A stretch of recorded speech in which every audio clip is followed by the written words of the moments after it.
Turn around 3 times.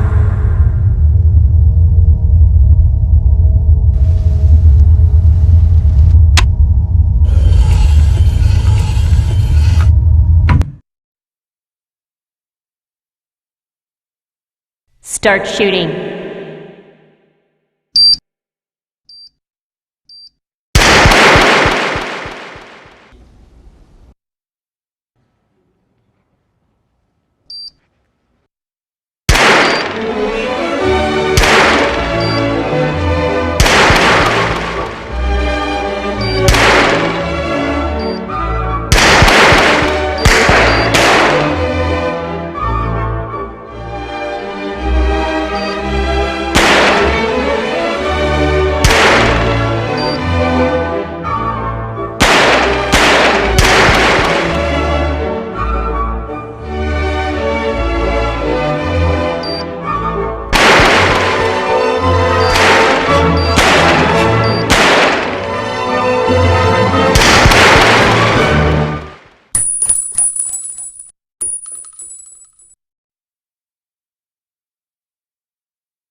Personalize the way you see everything, and then conquer.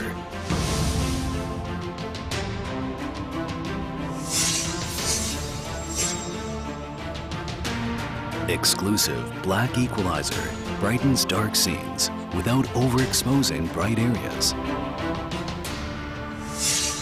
Use the S switch to quickly access the setting and switch between save modes.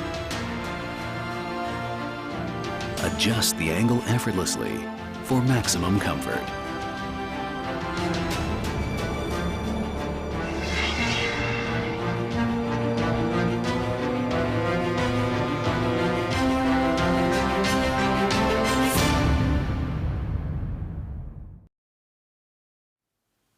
Well, a very good evening to everybody who's joining us on the Facebook page of ESL India and the YouTube gaming channel of ESL India for the day 6 of the ESL India Premiership 2017's streams. Yes, people, we had promised you since the day 1 I've been here. We've been telling you that we'll be coming to you at 6:30 p.m. IST on these 2 channels so that we can stream to you the best of the games with the best of the teams involved in our Masters League. Now, moving on, ladies and gentlemen, let me remind you that this is the ESL India Premiership 2017 brought to you by Omen by HP, Zowie by BenQ, HyperX, and organized by Nodwin Gaming. I am Vagish Godslayer Bhan, and I will be taking you through these games one by one as and when they happen. Now, moving on with the furore of day 6, ladies and gentlemen, let me remind you today happens to be one of those days which we can call Derby days. We'll get back to that later post the first game. You'll understand why. But firstly, let's focus on the first game of the evening. Clash Royale, ladies and gentlemen, we have 2 very interesting names here. We have Haseeb Nazir and Tahir Shariff. Now, for those who remember Tahir from IGS and the last Masters, the man didn't make it to the last Masters, but he was there in the IGS, and he hails from Bangalore. Also happens to be a final year BBA student. Now, I had mentioned it day before yesterday during our stream that we don't understand what's the connection between Clash Royale and BBA. Probably, like I had mentioned there, that there's some underground curriculum scene happening, which we will definitely disclose if any word gets to us in Esports Center. But moving on, ladies and gentlemen, the competitor, Haseeb Nazir. Now, he is considered to be the only guy who's right now beaten our champion from Masters 2016, Rinmoy Lakar. He's the only guy who's beaten him so far. And he's been playing the game on hard mode ever since he could lay his hands on it. And he also claims that he's not one of those players who will buy the gems, in-game gems, for money. He'd rather earn them through achievements. So, ladies and gentlemen, let's move on with the first game of the evening, Clash Royale, along with our caster Manoj Super Gola. Ladies and gentlemen, Haseeb Nazir and Tahir Shariff. For your eyes, I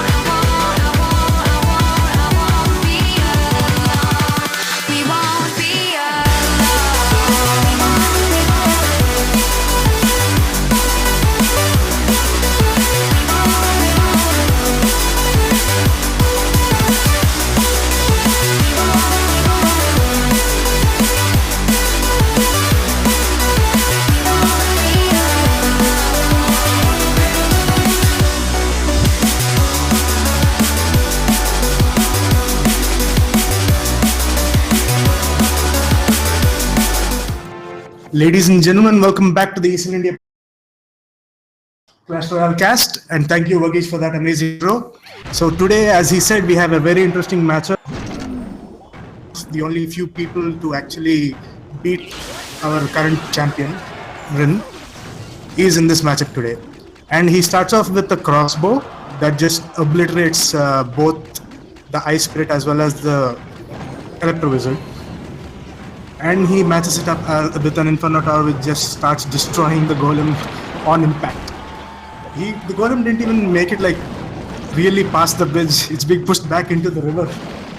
That's always fun to watch. So far, both players have played a few cards and pretty much even on their elixir. Nobody has quite a solid elixir lead over either people.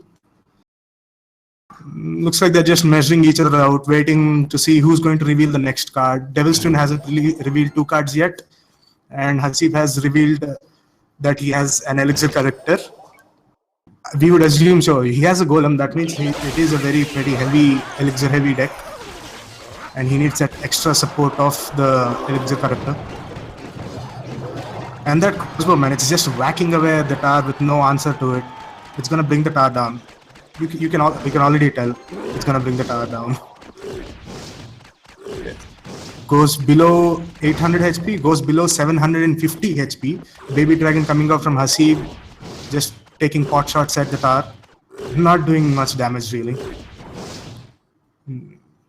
And again, another golem coming down. So far, Devil's Twin hasn't cut down on the elixir generation for Haseeb. Like, pretty sure that elixir generator hasn't been damaged at all. It was able to work throughout its lifetime. That's value trade right there. Oh, that Electro Wizard is going to keep interrupting the Inferno Tower, not letting it do proper damage to the golem. Just look at that. No, denied. No damage over 10. And this is turning out to be very dangerous for Devil's Twin, even though he used the fireball to clear out the little minions over there. That a golem is going to tank a lot and do a lot of damage to the tower, eventually bringing it down as we're going to see it right now. And there we go. So 30 seconds left. Will Devil's Twin be able to turn it around, get another tower? There is only 740 HP remaining on Haseeb's tower, but I guess we'll just have to wait and see. Oh, denied. Another crossbow denied. The golem coming down just in front of it, just blocking its access to the tower, making sure the crossbow is going to attack the golem instead of the tower. 5 seconds left. I think we can safely give this game to Devil's Twin. Fireball not going to do no damage. I mean, not much difference. A tower that's alive is a tower that's not dead, and that's no crown for Devil's Twin. So first round goes to Haseeb, and we're still waiting on the player. And that was pretty exciting. And in case you're wondering why there's no other voice on the cast today, it's just me, Manoj Super Golad, because my usual partner in this, Rishabh, is somewhere else taking care of the Premiership. And I guess we're just waiting for the players to start the game too. And so let's look at the deck for a little bit. Devil's Twin deck is pretty lightweight. The heaviest card I see in it is an Inferno Tower or a crossbow. Whereas Haseeb has his golem and his elixir character both at 8 mana and 6 mana. Sorry, 6 elixir. And looks like the players are ready for game 2. Jumping right in. How much do you... let's see if either player has changed his deck even a little bit. Looks like Haseeb has stuck to his deck, put down his elixir character. And so far, I don't see many changes in Haseeb's deck, but I do see a Miner coming out along with a Poison Spell, which are 2 new cards on Devil's Twin's side, which did manage to bring down the elixir character really quickly. I guess that is quite a positive trade, although he has revealed 1 more extra card than Haseeb. And true to his word, just like yesterday, just like day before yesterday, Haseeb has not changed his deck at all, I'm guessing. Another golem slowly barreling down the lane on the right. So we see a Valkyrie, we see a cannon, we see archers. These looks like Devil's Twin has changed his deck quite a bit. The only card that's similar to what he had last time was the Knight and the Electro Wizard, of course. And to counter that, there's another Another Wizard comes side which gets mowed down by the log. So Electro Wizard is one of my favorite cards, and when the log kills them like that, it hurts me a little inside. But because of that well-placed log, Devilstone was able to bring down quite a chunk of Haseeb's tower's HP. And Haseeb again replies back with another heavy golem on the side. Will Devilstone use his poison to bring down the tower? Maybe damage the golem a little in the process too? Or he's just waiting for a better opportunity, waiting for Haseeb to put down a couple more cards, be ready to counter all of them at once? Oh, that cannon is going to temporarily distract the golem, but the cannon is not going to last for very long. Neither is the Valkyrie or the Knight for that matter. So far, Devilstone has completely failed to counter Haseeb's Baby Dragon, mainly because he doesn't have much anti-air. Like the only cards he has that does damage the anti-air would be like Poison or the Electro Wizard or the Archers, but looks like he had none of them when the time demanded it. So that Poison is going to quickly bring down Haseeb's minions, and it does bring down the tower to almost 656 HP. Okay, so Haseeb has revealed the last card, which is Lightning. Brings down the cannon, brings down quite a chunk of the tower's HP too, brings it down to almost dead, but almost dead again, as I've said countless times before. Almost dead is not dead, and not dead means no counts. 128 HP left on Haseeb's tower, 85 on Devilstone, and Haseeb uses his lightning again and wins the game. So this has been quite fun. These are the only two matches so far that have not gone into overtime, and although overtime matches do get pretty exciting, this has like front and to and fro battle, and it's been fun. So looks like Haseeb takes this series 2-0, and thank you guys for watching. Before I sign off though, I would like to thank our sponsors, our title sponsor, which is Omen by HP, as well as Zoe by BenQ and HyperX, our best buddies in the entire world, helping us at Nodwin Gaming, who are producing this ESL India Premiership 2017 to life. And I'd also like to selfishly plug myself. If you'd like my cast, or if you don't like my cast, either way, just tweet at me at SuperXL. And also, I'd like to take this opportunity to tell you guys about this new show that we're working on at Nodwin Gaming. It's called Man vs. Game, and it's going to feature quite a few games. It's going to feature me, Manoj, Super Gola. It's going to feature Oren Persian Meow, Shariari, and quite a few celebs from the gaming scene in India. We're going to be playing quite a few fun games. We're going to play some challenges, and in case we are not able to complete those challenges, we'll also be undergoing some severe punishments. You know, and the best part, the community, you guys get to decide what our punishment. And saying that, I'm ready to sign off, and I'm going to hand this over back to Vagish. Take it away, Godslayer. Bye-bye.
What an astounding victory by Haseeb Nazir, people. Congratulations, Haseeb. 2-0 over Devils to win. And this is the guy who gives Mrinmay Lakar a tough fight each time he faces off against him. Mrin would definitely agree. Well done, lads, well done. Hard luck, my man Tahir. I hope that you come back again stronger and better with a better set of cards, because Clash Royale, it's all about the better deck, the better timing, and the better placement. Ladies and gentlemen, everybody who's joining us on the Facebook page of ESL India and the YouTube gaming channel, our YouTube gaming channel of ESL India, welcome. This is the ESL India Premiership 2017, brought to you by Omen, by HP, Zowie, by BenQ, HyperX, and organized by Notwin Gaming. I'm Vagish Gosleban, and we just witnessed Haseeb Nazir winning over Devils to win. Yes, Tahir Shariff in a game of Clash Royale, the best of three. Now moving on with the course of events, we have a 5v5 MOBA game popular around the globe, needs no further introduction. Dota 2, people, our second game of the Premiership, now coming to you between two teams. Now, both these teams, if you guys remember when we started this journey today at 6:30 p.m, I did mention today is one of those days when it just so happens to be like a classic derby day. I'll tell you now the reason why. In both our upcoming game Dota 2 and our Counter-Strike games, it just so happens that we have teams who are, in a way of speaking, literally located out of the same city. So talking about Dota 2 specifically, we have two teams from Nepal, both outstation teams, 4 Medical and 3C4DA. For those who don't know, 3C4DA is 3 Cheers for Divine Ascension, a team from Nepal, a baby of the Shrestha brothers, came 4th at the Masters in the Masters 2016 and have been giving a tough fight to everybody they face in that map. Moving on to the other team, the opposition, 4 Medical. Now, a couple of players from 4 Medical are also part of 3C4DA now, full-time. And 4 Medical is just basically the baby of the captain and entrepreneur, Kunal Kunyo Timsilna. It's again a Nepal-based team, and they did appear in the Masters last year, but sadly, the results were not in their favor. This time around, Kunal and gang hope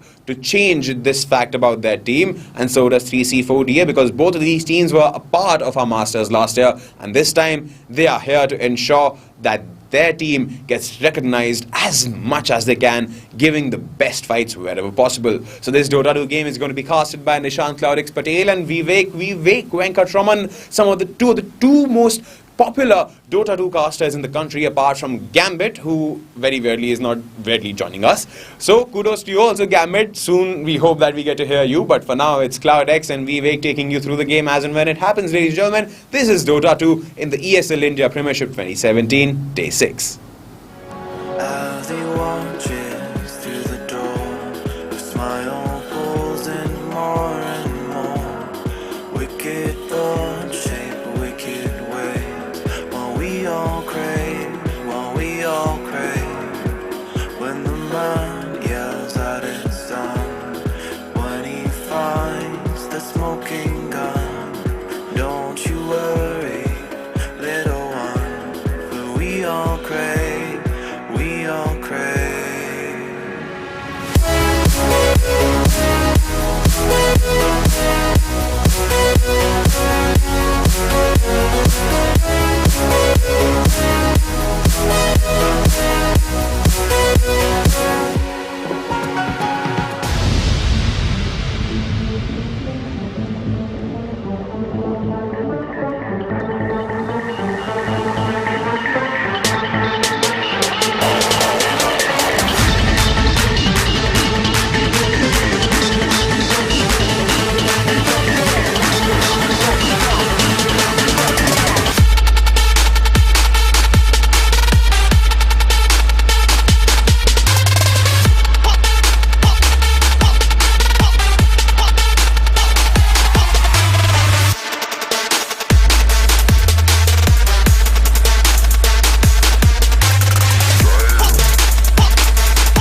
Personalize the way you see everything.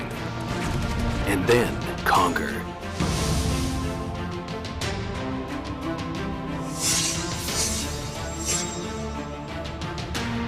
Exclusive Black Equalizer brightens dark scenes without overexposing bright areas. Use the S switch to quickly access the setting and switch between save modes. Adjust the angle effortlessly for maximum comfort.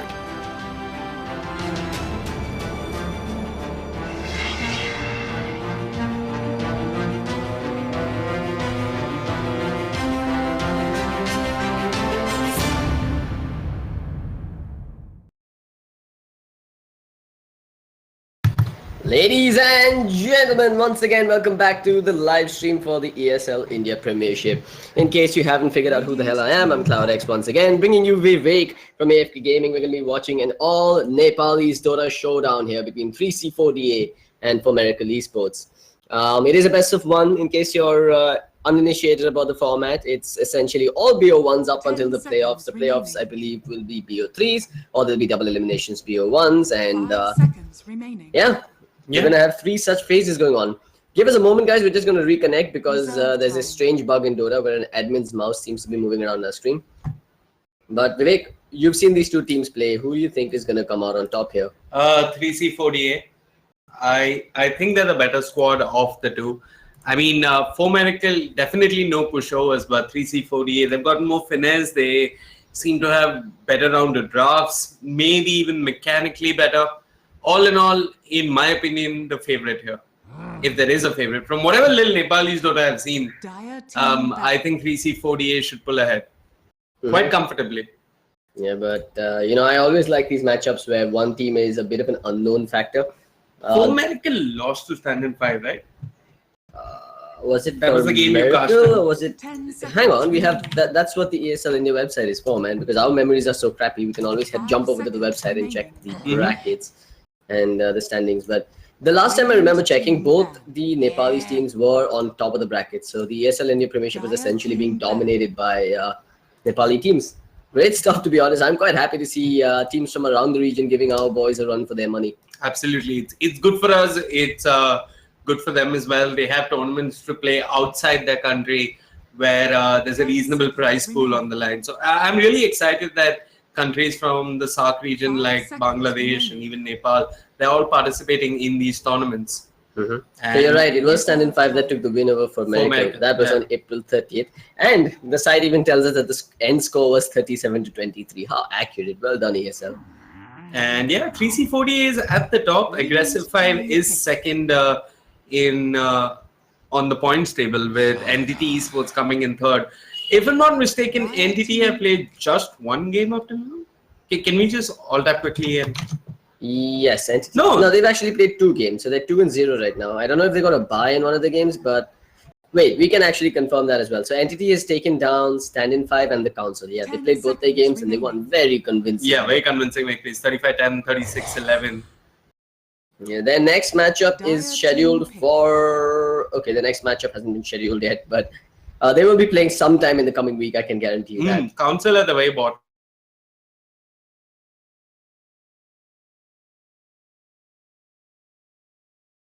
Later in this month will be forced into the playoffs. The playoffs essentially mean that the bottom few of the Masters League will face off versus the top few of the Challenger League, and they will essentially fight for promotion and relegation into the above or bottom tiers. 3C4DA though, they've got their draft locked down. Yeah, they've gone and picked up the Abaddon and Keeper of the Light without using too much of their reserve clock. Yeah, this is definitely a very threatening dual lane in the making. The mana coming out from Keeper of the Light, the Illuminate spam as well, and if Abaddon's standing in the front lines with the shield, not sure how the cores on the side of Premiership are going to deal with this. Yeah, the Abaddon's also really good versus the Slaughter. It's a really good pick versus the Slaughter. The Aphotic Shield does dispel negative debuffs, and both the stun and the slow from the Crush count as a negative debuff, as well as the amp damage armor reduction. I know a lot of you are going to be, what the hell, WTF, Slaughter Crush doesn't slow noob. Of course it does. Vivek, I'm sure that was going through your head as well. There is a slow after the stun. Okay. I knew it, man. You had no clue, right? I had no clue. I know it reduces your armor, but didn't know it had a Wait a movement. minute. Crush does not reduce Does your it? armor. Okay. I mean, I don't know what game you've been playing, but Slada has never had armor reduction. I was when just playing testing you. Crush. Good. You're up to date with your mechanics. My MMR is justified. Yeah. Dire team back. Anyway, this is the second pick Rubik. This is something that a lot of teams have been doing of late, especially in India and, well, in the ESL India Premiership. Second pick Rubik, though, versus an Abaddon and a Keeper of the Light.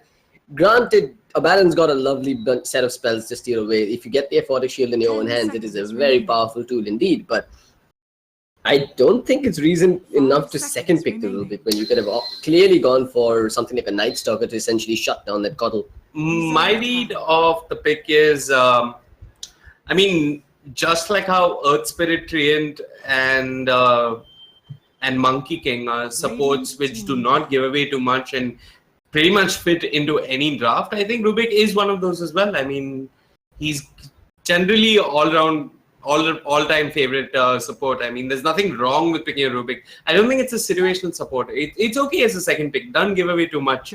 But these bans, though, that's what's worrying me. I guess 4 Medical have played a fair bit versus 3C48. That's why they're banning out heroes like the Buck so early on. But you're letting Monkey King slip through. You're letting a lot more slip through. Oh, yeah. Now that you mention it, Monkey King has just been ignored. Earth Spirit has been ignored. Ricky has been ignored. These are... And of course the Train. These are the top 4 picks, I would say, for supports, and they're also the heroes that are most likely to be picked up in the first phase of the draft. Radiant team ban. Yeah, we were getting banned out. Not sure what that was about. They banned out the Naga as well. I guess 3C48 plays a very different game when they're playing against their fellow teammates from the country. I mean, their fellow comrades from the country. There's no other way to explain the Naga and the Puck getting banned. Yeah. I mean, it's always good to ban out the Naga and the Alchemist. I mean, from what I understand, they are the top 2 teams from their country, right? It stands to reason that they will be scrimming against each other and helping each other out, of course, in the scene. That's how it works in the Indian scene, at least. There's a lot of camaraderie, like you said, between fellow Indian teams and, of course, between fellow Nepali teams. So you're right. There's probably some sort of understanding that these 2 teams have of each other that we don't, which is why I think, we shouldn't be criticizing too many of the decisions here and the picks and ban choices. Let's see what they go with the third pick here. 1 minute and 30 seconds on the clock for 3C4DA. They finally dipped into the reserve time. And yeah, we mentioned those 4 roaming heroes. I think the Ogre fits equally well in there. Yeah. Would definitely like to see him roam a lot more than just have a static laning phase, which is what I've been seeing a lot of teams do with the Ogre. Yeah, you mean the Orb of Venom and then just come and harass mid style Ogre? Yeah, that's what I like. I mean, you have shrines for that, right? Exactly. Push the enemy, force his shrine if nothing else. In fact, the shrines and the bounty changes in 7.0 are the reason why roaming supports actually got so much love in the draft. And I still feel like, if a team is not picking a roaming support and a defensive support, they're doing it wrong. Yeah. That's just my read on the game right now. Even Cave, almost every single game had at least, well, they had this combination in some form or the other, regardless of which team was running what. 2 defensive supports is very ineffective. And 2 roaming supports can be equally effective as well. It's easy to punish those 2 roaming supports, right? You pick an LC, throw him into the off lane. LC is, by the way, still in the pool, and if Miracle did want to switch gears, they could always go for the LC here. They're going to go with the Juggernaut. I like this because if you give the Juggernaut over to 3C4DA, that's a fairly potent mid to late game combo with the Bloodlusted Juggernaut running around. There's a severe lack of, well, not a severe lack of lockdown, but a fair lack of lockdown on the side of 3C4DA. I'm not going to count the Ogre Fire Blast as lockdown. I mean, while it is pretty much reliable lockdown, it's still the kind of lockdown that requires you to get up close and personal to get it done. I'd like to see a core with some form of disable coming out from 3C4DA. Maybe the Slark, maybe the Sven here. I don't want to see an anti-mage though. I'll tell you that. Yeah, definitely. I mean, it's too early to pick up an anti-mage in my opinion. But for Medical, like you said, I like the Juggernaut pick. You read it as a deny pick. I think if it is something that can stay in the lane versus an Abaddon with the healing ward and with Blade Fury, you should be able to stay in the lane, if not bully the Abaddon. I don't think you can, man. I'm pretty certain the Abaddon will. With your supports, not all by yourself. Sure, with your supports, yes. I mean, he's strong in the lane, right? I mean, Slark that early on versus an Abaddon would really struggle, in my opinion. I actually beg to differ, man. You think Slark would do better? I think Slark would do better. So one of the ways if to it's actually a dual lane, I'm thinking this is going to be a dual lane. So I'm probably going to get flamed for saying this, but I'm going to put it out there anyway. Every now and then, Slarks do tend to change up their skill build, right? If you're up against, if you're in a one-on-one matchup, such as the Slark versus the Void, or the Slark versus the Abaddon, you know you can't trade hits because the Abaddon is just going to have that Aphotic Shield to soak up, 200 damage approximately. The best way to beat him in that lane is to actually skill up Essence Shield. So while you're not essentially doing any damage to him, you're stealing stats. And the moment that shield blows, he's low on HP, he's low on effective HP, you destroy him with this backup from your supports. Okay. So it is possible for a Slark to lane versus an Abaddon. It requires a change in your skill build. The problem with that is the moment you switch up your skill build, you're essentially taking points away from your Dark Pact, which means you're reducing your ability to flash farm post your Ring of Aquila in level 6. All the Abaddon has to do to beat that is, okay, Slark is stronger than me right now. I'm just going to go put my shield on, pick up an Iron Talon, and kill some neutral creeps. Let me play versus bots for a while and come back without any problems. So it's a cheesy way to play versus the Abaddon, but it could be effective in the right situations. Okay. Do you think that's a skill build worth exploring when you're playing against maybe, say, the Timbersaw or the Centaur? Yes, Timbersaw is another hero that really suffers versus the Slark and his extra points in Essence Shield. You don't even need to max it out, actually. You just put a couple more points. I think 2 or 3 points at max and you're good to go. Centaur, maybe not. Because, well, Centaur can still be hit with a fair amount of magic damage and brought down, right? If you have backup. Right. Yeah, early on, definitely. Anyway, you've got a Lina final pick coming out from 3C4DA. You've got an Enigma final pick from 4Miracle, and that explains the Rubik pick. The question is this too greedy? Are we seeing a jungle Enigma or an off-lane one? They could always run the Slaughter as a 4-position support roaming around the map. That would fit the bill of having that roaming support as well as having an off-laner that can go in the jungle if needed. Yeah, I think this is a 4-position Slaughter who'll occasionally be moving to the top lane to soak in some EXP when the wave is pushing in. And yeah, this is a jungle Enigma who might make occasional trips to the lane as well. But I just hope 4Medical do not expect too much from the Enigma in terms of black holes, because there is a Spectre on the other side. And he's one of the better heroes at getting the Enigma, I mean, pushing him out of position with Haunt early on. But not too many ways. I mean, sure, they have... Blinding Light doesn't cancel the black hole. It just pushes him away on the Keeper of the Light. Yeah, it doesn't... it just pushes him away. The black hole still it's like one of those boop, get aside moments, but then he keeps going on with the black hole, yeah. I'm not too certain about this though. Doesn't it cancel channel spells? We'll find out. Yeah, because I know if you hit... it does. No, it doesn't cancel. Does it? Damn, we need to play a lot more Coddle, man. What the hell have we been doing? You're the support man in our party MMR games. You should know these things. I don't play Coddle. But yeah, maybe I should play a little more Coddle. Yeah, as far as I know, it doesn't. No, I'm fairly certain it does. You think it does? I'm fairly certain it does, yeah. Because if memory serves, I do remember... You're probably thinking of it in addition to Mana League. No. I'm actually thinking of it when you bump a Sand King aside while he's popping the epicenter. I think it does cancel it. Anyway, guys, we are attempting something new with our camera control today. So if it's a little... I mean, we know that you guys have had some issues watching the stream. It's been a little stuttery and, you know, the aspect ratio has been all wrong. So what we've essentially done is we've gone and done our homework. We've actually researched what kind of camera config setups they're using at the Cave Major and at TI. And we actually did a little bit of coding ourselves. Well, Vivek actually did a little bit of coding himself to try and set this up for you guys. So if there is any feedback you want to offer about the camera control, do let us know. Alright, so we're getting feedback that it is super smooth. Awesome, guys. Hopefully everything is good to go. Anyway, we've got a pause. We're going to use this time to quickly do an introduction. Let's start off with the Radiant side team. That is for Miracle Esports. Both teams from Nepal, by the way. Kunyo is going to be handling the Enigma. You've got Solo Ranked Warrior playing the Slaughter. Viper's going to be playing that Juggernaut. Dreamy on the Tinker. And 647 on the Rubik. And Spectre being played by Miku, 3CY on the Lina, ZCXV on the Ogre, WSIS on the Abaddon, and Itachi Uchiha on the Keeper of the Light. Alright, now let's pretend we didn't know who these teams were. Just draft. Who wins based on the draft? If they start snowballing in the mid game, I mean the mid game is really strong. Okay, let's try and the lane matchup. Tinker should win. So let's try and break this down, right? The early and mid game, I think, yeah, you're right. I think it is the Radiant's game all the way. The late game phase, however, you've got a Spectre, the one-button warrior, the T-button warrior rather, and you've got the Coddle with a possible upgrade from that Aghanim Scepter, which means you're going to almost always have vision of the Enigma jumping in for the black hole. There are a few ways to cancel the black hole here. For one, I think we're going to see a Yules on the Lina. We're probably going to see a Scythe of Vice or Yules on the Coddle as well. Not to mention the Ogre and his Fire Blast. So 3 reliable ways to stop the black hole before the Enigma gets his BKB. But post BKB, there's nothing. Unless we're going to count Abyssal Blade from the Spectre.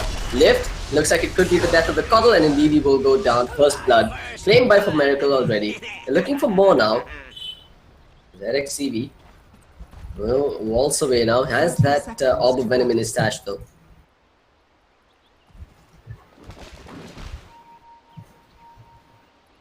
Yeah, good first blood coming up from the Radiant. The smoke play was rewarded.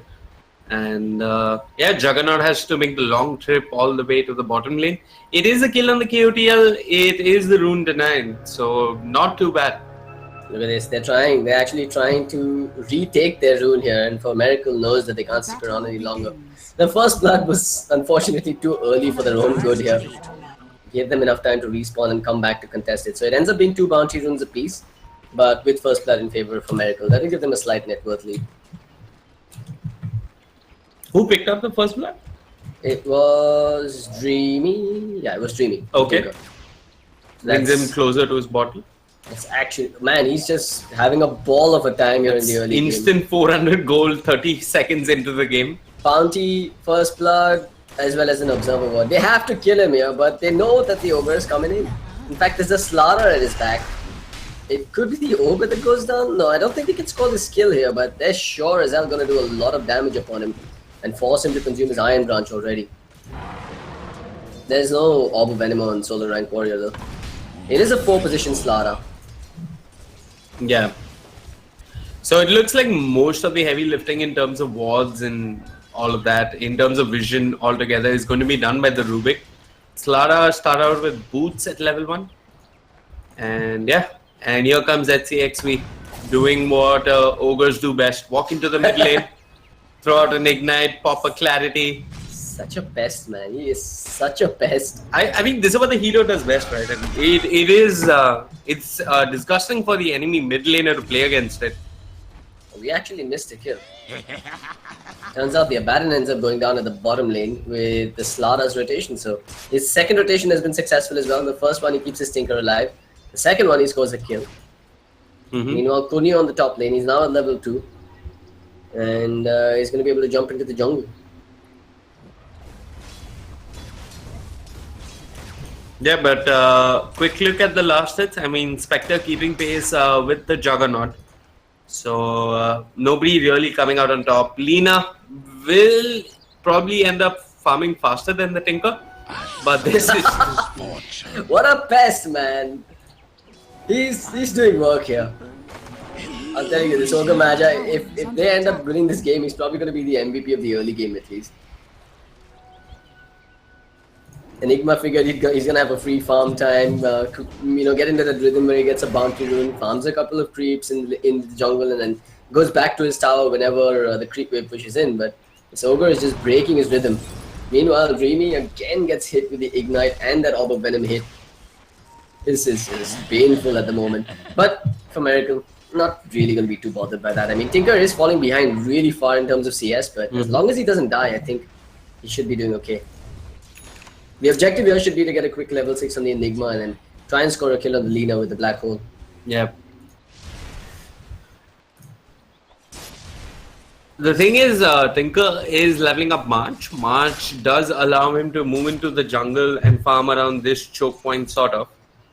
You can. I think you can farm both these camps at the same time with March.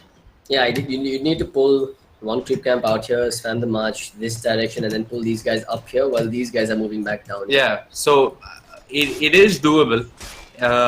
But Tinker, he's walked down the slope. This should be his death, but there are double DPs coming in. The fire blast is there. The stun will be there as well. The fairy fire keeps him alive. The bottle charges are there as well, but Slaughter doesn't quite have the crush going for him in that fight. I mean, it's completely okay that the Dire didn't score a kill there. The Ogre's done his work. I mean, Lina really pulling ahead in the lane. Tinker sitting at half as much CS as the Lina. And this might force out an early shrine.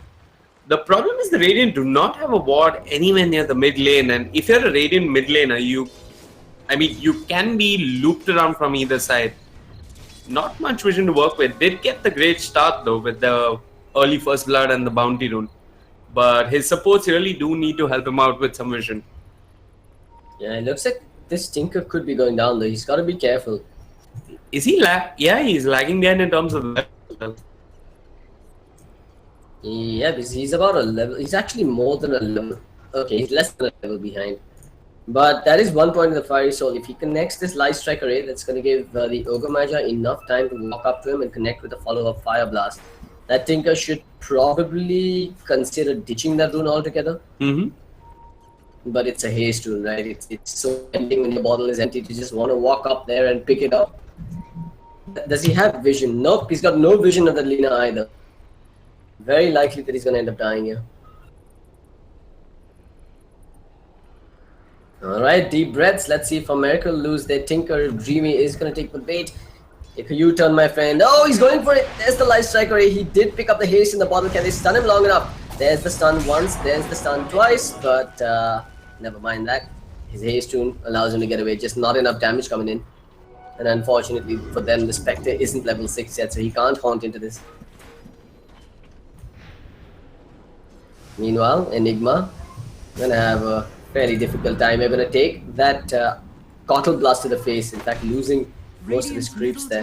While at bottom, it looks like a Baron could be the one going down soon enough. There's the Slaughter coming in. They got the Lift, the Blade Fury. They need the Crush to connect, and it looks like they will. To hell with their Aphotic Shield, they say. They'll bring him down anyway for a miracle. They leave themselves on the board for the third time here. Yeah, the Radiant, it looks like they're struggling in the mid lane, but they are scoring kills all across the map. And as I say that, Enigma under pressure, in trouble, brought down by ZCXP.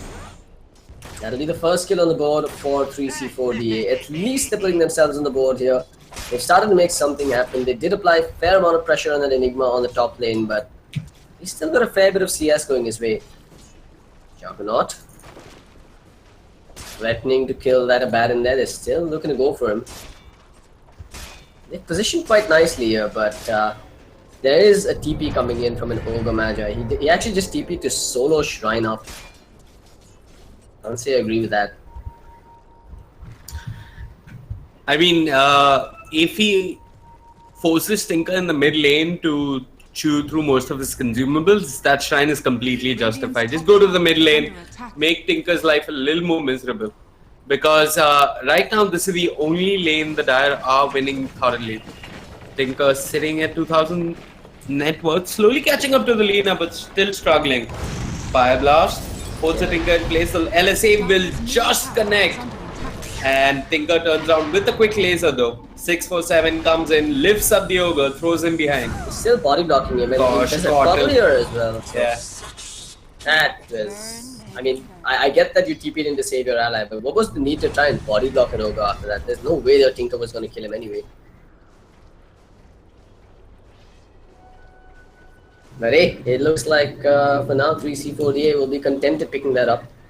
They end up getting the Rubik instead of the Tinker who they were initially aiming for, but they'll take what they can get. Meanwhile at bottom, are we going to see another play being made on that Baron? They might want to kill him off once more before he hits level 6. But Viper, he doesn't have mana, but he does have a Mango. There's actually someone coming in from behind. It's the Slaughter, gets the crush up. Who is Viper going for? he kind of messed up his target priorities, but he gets the kill on the Abaddon anyway. Now the Spectre has haunted back in and got the dagger off on Viper as well. This should be his death. There's no mana for ZXCV, but ZCXV. There is a crush coming in. That healing water allows the Juggernaut to survive and escape with his life while solo rank Warrior continues to give chase. His sprint is off cooldown, but the Desolate hits are just ripping through his HP and through his armor. That was such an overzealous chase coming out from the Slaughter. I can't for the life of me figure out why he continued going. Do you like how Tinker's adapted to the mid lane and leveled up March instead of Rockets and Laser? It's allowing him to spam March and push the wave as much as Lina was pushing back with the LSA. Yeah, I think it's a pretty smart thing to do, but let's hold that thought because here we go. You deserve it, man. You absolutely deserve it, Spectre. When you pick a Spectre, you're inviting trouble for yourself. I like that they didn't hesitate at all to do that. Oh yeah. You might as well put the black hole on cooldown and guarantee yourself that kill. And if it's on the one position of 3C4DA, you do it without hesitation. Yeah, Foam Miracle making some good trades in the early game. Even the Tinker is slowly starting to catch up to the Lina. The graphs tell us that it's more or less dead even. And if the game continues like this for a good amount of time, 3C4DA will start to peak with the Spectre. But they popped the smoke aggressively. Yeah, this is some good decision making coming out. They've hit a power spike with a maxed out Dragon Slave and the Laguna Blade on this Lina. It is a smart choice to smoke up and try and wrap around. And if they can kill the Tinker here, this is just perfect. Gonna put his BOTs further behind. Here we go, stun number 1. They've got the LSA coming in as well. No infused raindrops for Dreamy. That is a guaranteed kill. Solo rank Warrior. It's a tad bit too late. He's been inspired by the Mumbai police. Oh, he's gonna get double stunned here as well. And will go down. Y ends up getting yet another kill there. And again, they got more than they bargained for. I mean, I don't want to sugarcoat this at all. This is some amateur stuff coming out from Miracle. That's like the third time we've seen Slaughter running in like a headless chicken and just getting decapitated. I mean, you lost the hero that you rotated for, and then why continue with the rotation? Just back off. Gunyo doesn't have a black hole this time around. He's gonna end up dropping. Maybe not though. He survives. There's the haunt. It does get the kill on him. There's Miku. I think he's okay with committing that. At least this time the Slaughter didn't run in and given. So, Spectre off to a good start. Lina doing pretty well. Although 3C4DA are suffering some casualties in the early game, they're not doing too bad in their lanes actually. They did kill the Tinker once. They pushed him out of lane multiple times, and Lina is building towards that Yule Scepter. So good start coming up from 3C4DA, but I think both teams in terms of net worth are pretty much even right now. In this rune, will save Itachi's life. Actually, I don't think the Tinker would have got it. Like you pointed out earlier, it is a March max Tinker, so yeah, he's trying desperately to have all the tools necessary to farm up that BOT, but it's already 10 minutes in and he hasn't got it. Usually you go for the Soul Ring first when your team is stacking for you, but in this particular game there isn't a single stack inside the Radiant jungle. Yeah, and the problem is that Enigma is clearing the jungle. So he doesn't have much of a jungle to fall back on, and 3C4DA should recognize this fact, probably group up and try and take down the mid tower. Open up the map and then contest the jungle. Spectre. She's actually caught here next to the NCs. They will get the lift. They don't have a black hole to commit and they won't need to even. As Miku is probably just going to go down here. There is a big Illuminate coming out, but with the Tinker coming in with the level 1 rockets, level 2 rockets now actually, they do end up getting the kill after all. And again, the Spectre goes down, delaying that Radiance further. Radiant's middle tower is under attack. Yeah, he's queued up the Radiant straight away. No items bridging his start game to his late game. Direct Radiant seems to be the call. Kunyo. Down again. Bottom lane, meanwhile, Abaddon's gonna go down. They did manage to steal an Euphoric Shield. Viper doesn't get cast upon himself in time. And he's gonna have to back away, spotting those TPs coming in. And Lina attempting to make something off of that. But yeah, I think it's pretty fortunate that the Abaddon survives there. There is an Omni Slash expended and put on cooldown for 112 seconds now.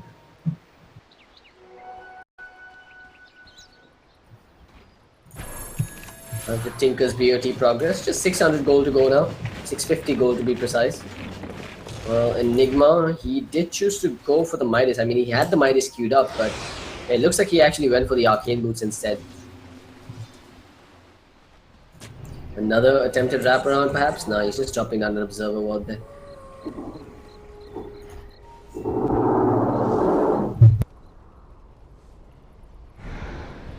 I'll take that as tribute. Looks like there was a whiffed dagger there. But you gotta remember, he has the black hole available now, and that is a level 6 slaughter as well, so amp damage should allow him to do some significant damage in synergy with those demonic conversions. He did max out the demonic conversions, by the way. And Slaughter is not doing too bad actually. He's 200 gold away from his blink dagger. They lift up the Abaddon. The borrow time is there. He dodges his gank and Rubik. Okay, I think he stole the missed coil. Yeah. I don't think you can steal borrow You time. can't steal borrow time, man. Ogre? Lina, come on, get the stun. There we go. 6 for 7 is gonna go down. Now Viper doesn't have an Omni Slash. He's just gonna Blade Fury and TPR. Smart decision from him, but the damage has been done. It was for Miracle that tried to make a play on the Abaddon, and they ended up being on the receiving end of those Dire's blows. middle tower is under attack. Guys, again, a quick disclaimer, we're not the ones controlling the heroes here. We're actually browsing through every single hero bit by bit, but Yeah. it is a bug when production watches us through Dota TV, they can't see hero items. So I'm pretty sure if you guys let them know in chat, they'll browse through the heroes that you want them to look at. But it is work in progress. It is a bug that we're trying to find a workaround Radiant's for. bottom tower is under attack. Tinker's got the BOTs. Radiant's bottom tower is Will help accelerate his farm and his presence across the map. But the safe lane tower of the Radiant under attack. Radiant trying to make a trade happen across the map. Yeah, they're going to be able to take this tower quite comfortably, but actually I say that and Ogre decides to TP in. There was a slaughter in the vicinity. He's actually got the money for a naked blink dagger. This is off-lane timing for a supposed slaughter. It's so greedy and so risky to not pick up anything, but it's going to pay off. money to burn. Yeah, I mean, they could probably look for a pick-off here on the Ogre and transition this into a tower. They do know that 2 members of the Dire are hanging around the bot. So, push is definitely possible coming out from the Radiant. I don't know what they're waiting for though. They really should consider just committing to this. Yeah, I think Slara doesn't have vision. He's probably just waiting to... Yeah, here comes the Keeper of the Light. And now their push has been thwarted. Boom! Kamehameha! 6 for 7 looking to initiate here. They are looking for the deny on the tower. They will get the crush. They will get the lift and the drop as well. The Midnight Pulse is there. Black Hole committed. What? Why? It was just for an Ogre and even he's gonna get out of here. They come in with the cavalry 3C40A and they end up bringing down everyone on Premiership Esports with some very questionable decision coming out from the Radiant. 3C4DA will punish. Yeah, I mean, the Enigma dug his own hole there. He did manage to catch the Spectre, but Spectre just haunted onto another target. I'm not sure what the idea was. It was just for the Ogre. It was a nice coincidence that the Spectre haunted at the same She time. haunted into the black hole, is that what you're saying? Yeah. She haunted onto the Enigma and was in the black hole, but just for a little bit. I mean, anyway. Oh man, okay then. Dire's middle tower has been Can't for the life of me figure out what that was about, but it worked out so well for 3C4DA. And now, I mean, look at this. They're going to smoke and try and make a play while the black hole is on cooldown. They want Miku. They do start off with the Crush. A Baron is coming in, has the Euphoric Shield, does drop it down, ends up soaking up some of the damage from Miku, who now daggers and makes a run for it, even turns around as if to taunt while dropping the urn on himself. And guess what? They blew an Omni Slash for that. Yeah, 4-man smoke rotation completely thwarted by the Abaddon. Right place, right time. Saves the Spectre. And this is extremely disheartening for 4-Miracle. Yeah, 3C4DA. All it really took to thwart a 4-man gank was one Abaddon walking in casually on his horse, dropping an Euphoric Shield. So they have another smoke here. Is that what they're waiting for? Nope, no more smokes available. Yeah, Dire do have a smoke. It wouldn't be too bad an idea to pop a smoke and go for a play. They do not have Haunt, but the Radiant don't have Black Hole as well. Meanwhile, Lina is on the hunt now. She's confident about moving to the jungle like this with the Yule set to pick up. Also has 2 points in the Laguna Blade, so pretty much everyone on the map right now is easy pickings for her. I don't think anyone has enough effective HP to survive, especially not while she's got the double damage rune up on her.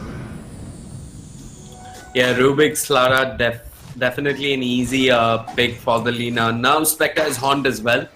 So there is some follow-up to the initiation coming out with the Yules from the Lina. Enigma has completed his Midas, queued up the Blink. That's going to take a while though. I mean, he's still about 800 gold away, 900 gold away from the Blink tagger. Doesn't Enigma have a gold talent? Just take a look. Yeah, right. 120 gold per minute, but at level 15. By level 15, if you don't have a Blink Dagger, you're doing something wrong, right? Unless you've chosen to go for a BKB and a mech, etc. first.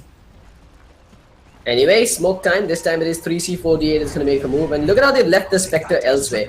Waiting to bring her in with the Haunt. She's close to picking up the Relic though. Gonna go in, whiffing. I don't know why she chose not to use the Yules then. Now they're going to use up that Rubik. And then they'll follow it up with the stun, the Laguna Blade. They just blow him up before he can respond in any fashion. Kunyo's walking in, catches 3 with a black hole. Solo rank warrior goes in, 3-man crush is there as well. But where's the follow-up? It's gonna be in the form of a Juggernaut coming in with the Omni Slash. Literally no damage onto the Abaddon. He just mans up and slows him down with the Curse of Avernus. Niku will turn, throws down a dagger on his way out, and watches as the Juggernaut sinks into the soil. Yeah, this was a good black hole. But the problem was Tinker was nowhere in that fight, and they really needed the damage coming out from the Tinker.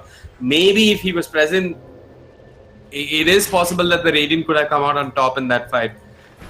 Decent black hole though, but resulting. That's all it was. I mean, the black. Oh wow, that was a close shave for the Tinker, but yeah, it was a decent black hole. There's no denying that. They needed the Tinker. I'm not sure what the Tinker was doing at that time. I agree. Their only real source of damage right now inside the black hole is the Tinker with March and Rockets. And if he's not around, you're better off just not using the black hole.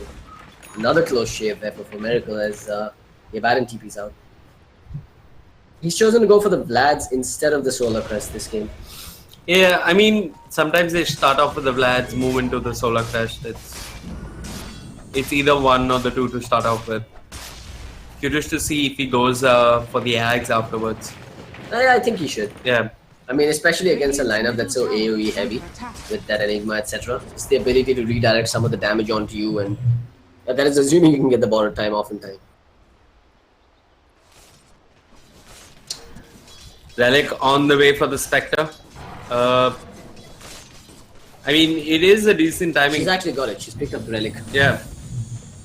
So Radiance is her next item in the shopping basket, but let's take a look at the supports for now. You've got Ogre picking up the Infused Raindrops, also buying out the Stones of Experience now. Keeper of the Light, he's making progress towards the Ags, man. He's just 200 gold away. Yeah, this is actually not bad at all. 20-minute Ags for a support Keeper of the Light. That essentially nullifies Kunyo's initiation potential. And he doesn't have a Blink Dagger yet, but that could change at a moment's notice. Y is coming in now. Remember, he has the Invis Rune, chooses to commit with the Laguna Blade, doesn't even need the Yules. That's how confident he is about landing those LSAs. He scores that kill very comfortably. Yeah, good stuff coming out from 3C48. Whatever engagements they've been taking, small or big, they end up coming out on top. And I mean, it's no more at that stage where VS casters can say one good black hole can change the game, because I really do not think it's going to be enough unless the Tinker is there dishing out some serious damage. Yeah, you need to have some sort of follow-up inside that black hole. Kunyo could land all the 5-man black holes in the world, but without some sort of cleave damage on the Juggernaut, or perhaps, you know, Tinker with an Ag Nethelis, they won't be able to do much. But they're going to start the fight here, bringing down the Ogre Magi and stun lock him, preventing him from dropping down any spells on his way out. But it's a support. I mean, they'll take what they can get at this point, but I don't think 3 cheers for Divine Ascension will be too pissed off with that. Was that a smoke rotation, or was that just a casual waltz into their own jungle kind of pick off? Not sure. Well,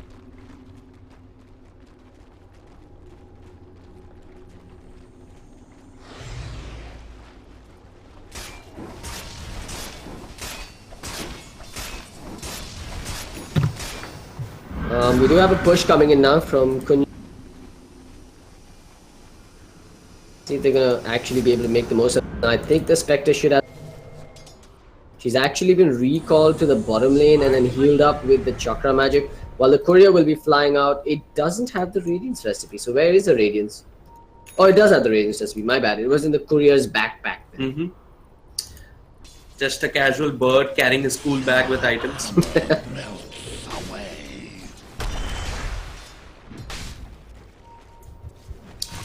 Well, the Slara did get his blink, and they really haven't had too many kills as a result of that.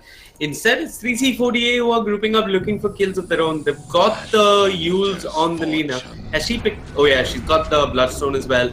And Keeper of the Light has a completed Aghanim Scepter. But look at For Miracle, they're just cuddling together.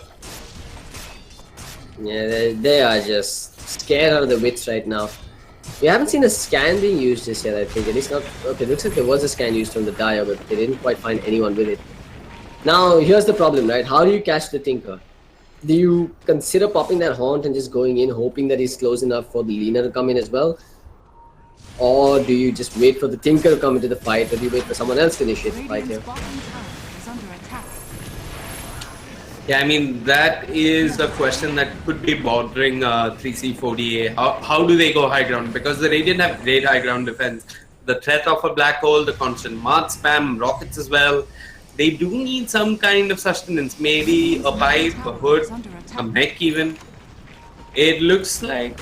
Okay, so Abaddon is going for a mech. He's queued up the mech items, which... Yeah, he's going for the mech. I can agree with that, actually. Could help. Yeah. Watch for the initiation though from the Slara. I think he's the key for Miracle to make a bounce back here. The moment the Slara jumps in, I think the Haunt needs to be pressed there. That will prevent the Enigma from jumping in with a follow-up for the Black Hole.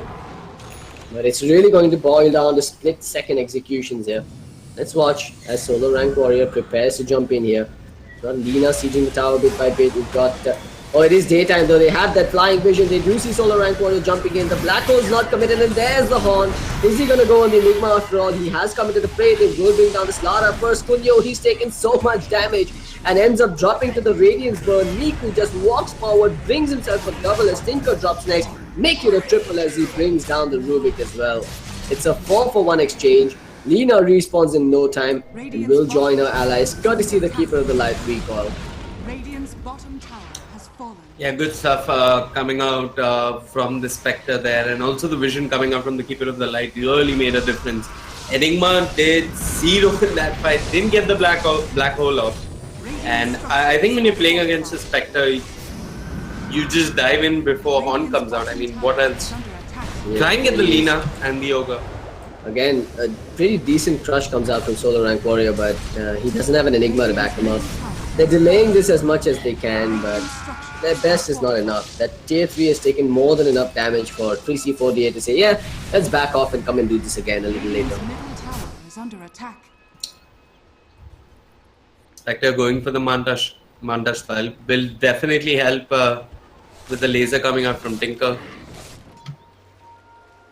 And yeah, what's Tinker gone for? He did finish the Ag. He has completed the Ags. That'll allow them to hold their high ground quite well, actually.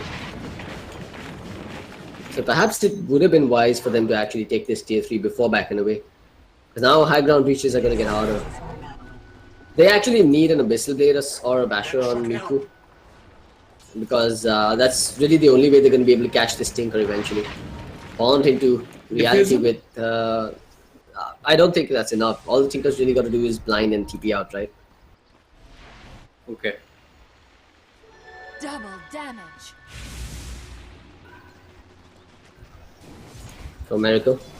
They have the Black Hole available. They're going to move towards the bottom lane. Haunt is coming back online as well. So clearly 3C4DA are ready to fight and contest this tower. This Lina will be the one standing her ground here on the front lines. That DD rune will allow her to do a fair bit of damage. Or Dreamy starts to offer March cover fire. It is daytime though. And this gives them the vision advantage. There's the blinking from the Slara, but the Haunt comes out almost The black hole is there and it's got everybody. Beautiful stuff coming out from Kunio and his team. But is it enough? It's a double kill for Miku. His dispersion is just doing an oodle of damage here as he will bring down almost everyone on the side of Miracle. It looked like it could have been amazing here for Miracle Esports, but 3C4DA, they're just too far ahead at this point. As Dreamy actually does end up surviving and firing off enough rockets to bring down the Abaddon behind. 4 for 3. How would you rate that fight in terms of for Miracle fighting from behind? Rather, considering that for Miracle are fighting from behind. Yeah, it was definitely a good fight for them. It was a 4 for 4 actually. Yeah, there was a buyback on Keeper. So, yeah, it was a good fight. Maybe Tinker could have hit a couple of lasers in the black hole. I'm not sure what happened. But, yeah, for Miracle, I mean, a black hole like that really boosts your confidence. And it just proves that this game could turn on one bad team fight for either team.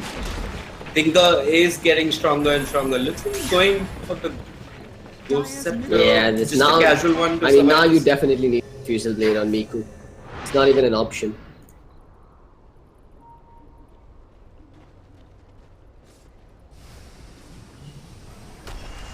Well, they got a Blink Dagger finished up on the Lina, but she lost Bloodstone charges once again. Did she deny herself in that fight? Ooh, that confidence you spoke of, it's not always a good thing. He did miss the LSA, but ended up getting the kill nonetheless.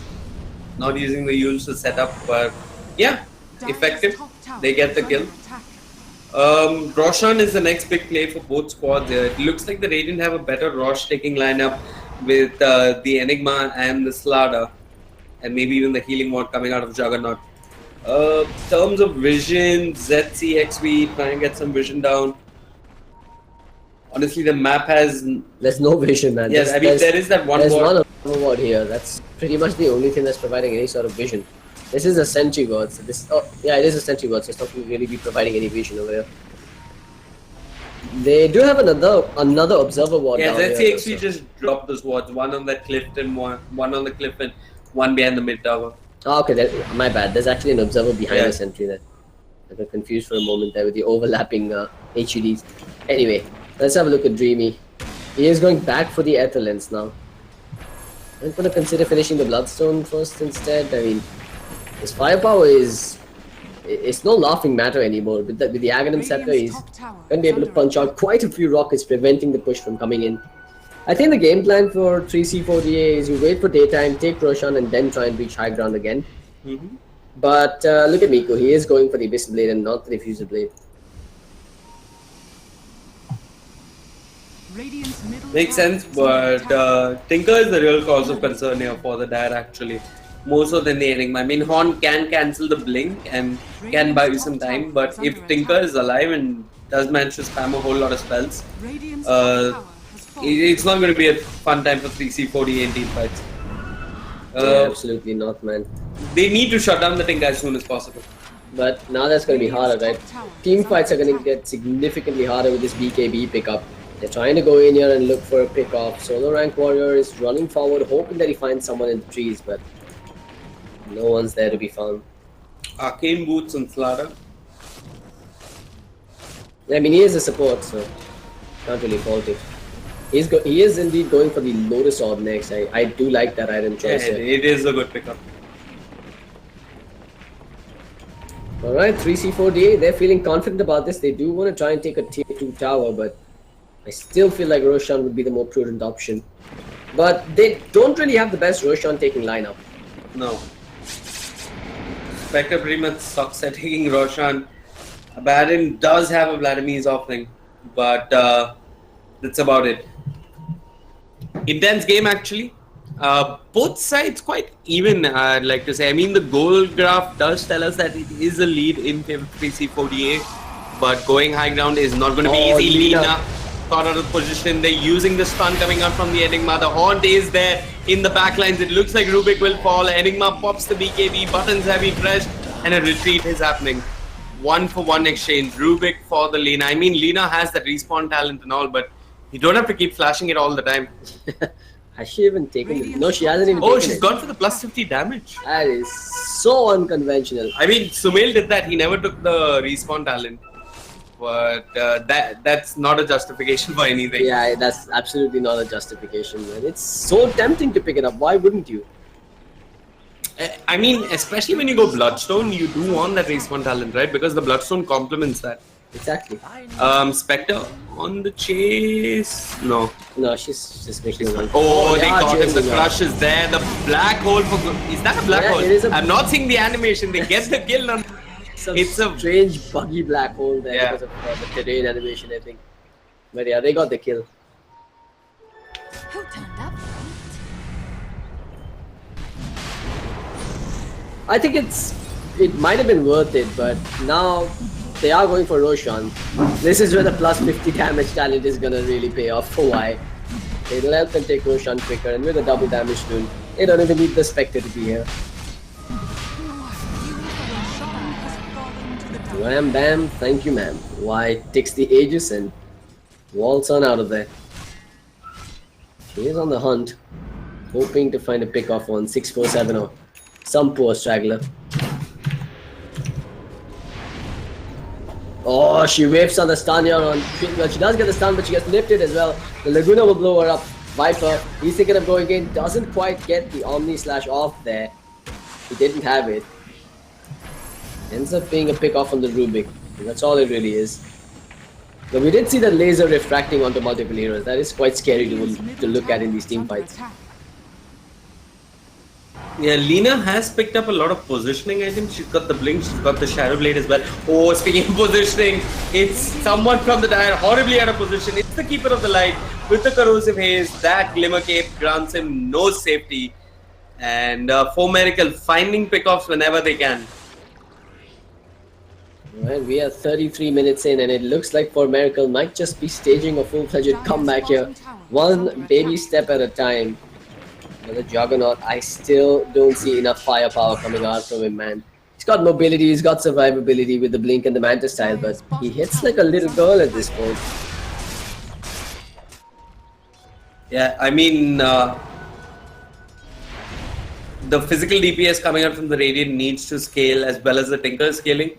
Juggernaut, I mean, he has slowed down in terms of farm, and a couple of Ghost Scepters on the side of the Dire would grant the support's immunity versus the Omni Slash. But a little bit of vision being reclaimed by the Rubik. For Miracle, what's the plan here? Do they just wait out the ages, wait for the next black hole, then make a smoke play probably? Yeah, I think that's what they've got to do. Black Hole's back online in 30 seconds, and his BKB still has a good 9 seconds on it. They've got the Aegis on Lina, and like you said, I think they just got to wait out the Aegis and then try and make a play. Problem is, they've got the Abyssal Blade now finished up on Miku, and if he really wants to, he can probably go in and shut out Kunyo before he jumps in for his own black hole. BKB or not, physical damage from the Spectre and Illusions will stop you from linking in. Abaddon is also getting to that point where he's almost unkillable. He's got the Greaves picked up, and his Lotus Orb is not too far off either. Yeah, he's doing quite well for himself. 3CY trying to bring down the bottom tier 3. It was already low, so wasn't too much of an effort, especially with the damage talent. Ooh, Slara jumps in with the crush. I think it really hit everyone. Radiant's middle tower is under attack. And it looks like for the time being, 3C48 will just retreat. They get a tier 3 and they're moving on to the shrines. Yeah, not a bad choice actually. Yeah, take out the next shrine, make Roshan harder to access for the Radiant. But they've still got the Aegis. It times out in about 2 minutes now. Can't outrun a wildfire. If they go for the second shrine, I have a feeling that For Miracle will contest. Yeah, I mean, shrines are as much a danger place to bring down as the Rosh Pit. I mean, it is a possibility of heroes clumping up and a good black hole coming out from Kunyo. Lotus Orb now finished up on the Abaddon. But Attempt high ground? they're playing X-Hero Siege now on For Miracle's side. They're just gonna be standing on their cliff waiting for these creep waves and these armies to come in, and every successful defense means that they've extended the game by a little more. There's the physical DPS that we were talking about. The Viper picks up the diffuser blade on his Juggernaut. He still doesn't have enough to bring down that Spectre or go through her evasion from the Radiance, but it should be a fair amount of damage dished out on the others. Yeah, I mean, he'll probably be waiting for Keeper of the Light to show himself in team fights, jump on him with the Blink Dagger, hopefully bring it down quickly, but Keeper of the Light has a Glimmer Cape to work with. So No, he's actually got a full pipe as well. He's got a full pipe as well. The spell damage means nothing against this man. For Medical, if they let this game go at this pace, the Spectre is just going to become stronger and stronger. But I guess the plan is to just wait out the next stages, which don't think the Lina will be holding on to for much longer.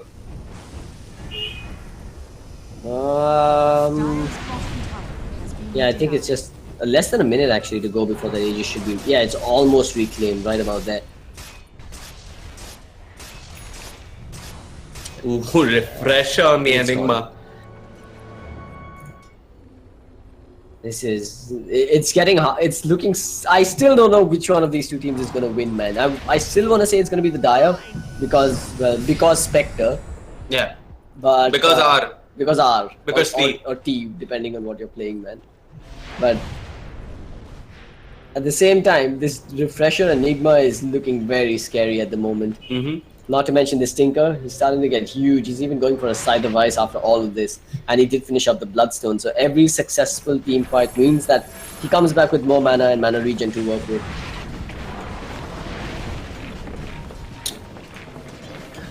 Lina, quite a few positioning items. Looks like she's going for the BKB. Yeah, makes sense. A lot of magic damage coming up from the Radiant. Kind of makes sense, I guess. Kind of makes sense, but I mean, if you went for the damage talent, you might as well just go full Davai and, I don't know, get a Deadlist or something. yeah, I think an Orchid wouldn't be too bad. Even a Scythe of Vice wouldn't be terrible, actually. What about ranged Abyssal Blade? Just to stop the Enigma's Black Hole in BKB. I've never seen it been done before, but you know, I'm just trying to think out of the box, man. Yeah, it is possible, but I mean, you got use LSA. Yeah, but sorry, the Enigma has BKB. I completely forgot about that. For Miracle, they're waiting for the next big team fight. They do know they could win it on the back of one big black hole.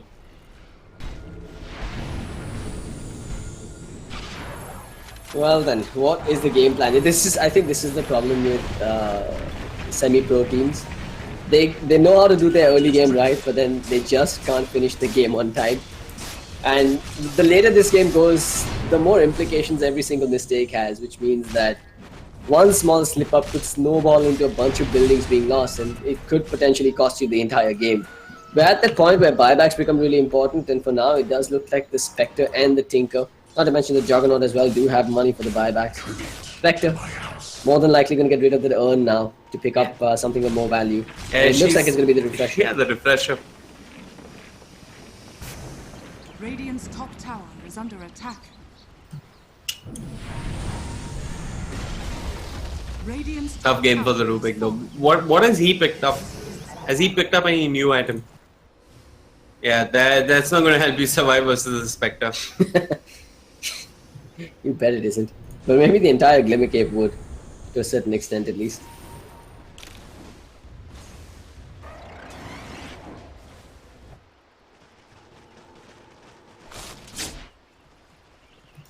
What's the network graph telling us? It's a 20,000 lead. For Miracle are playing from behind, so to say. And they are being squeezed out of the map pretty much. I mean, the last kill in this game was essentially 10 minutes ago. Close to 10 minutes ago, actually. So both teams have just been fapping for the last 10 minutes, man. I'm so shocked at what 3C4DA are doing here. They actually had the Aegis in hand, and with the Aegis in hand, they waited for the next Roshan. I've never seen this done before. You normally wait for Roshan so you can get an Aegis. You don't get an Aegis so you can wait for Roshan. The next Roshan. Oh, man.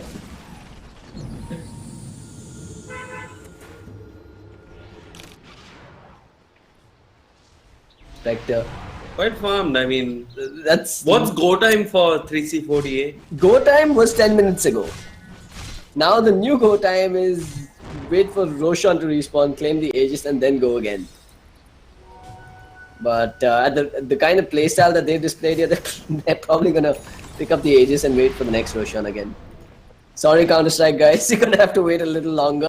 This game feels like it's gonna go on for a bit longer. That graph, it's just been, I mean, it's bungee jumping, right? 3C40A are just taking lead after lead. They're extending that lead, widening the gap, but they're just so scared to go up on the high ground because Enigma can now officially punish them. He's level 19, man. He's gonna get the minus 40-second respawn time talent next. I hope he gets that talent. Yeah, I mean, it is clearly the better talent. If he picks up plus 300 health, I'm done, dude. I'm gonna need a new monitor. Thank God Zawi is a sponsor. Okay.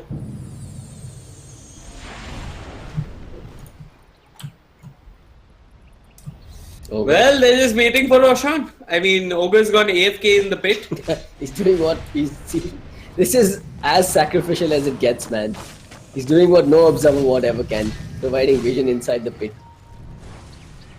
Yeah, good job. Bloodlust yourself. There we go. Mission accomplished. Yeah. Okay. I mean, we're just unnecessarily criticizing him, man. This is what they should be doing at the point. This is what they should be doing, and the Raided are doing.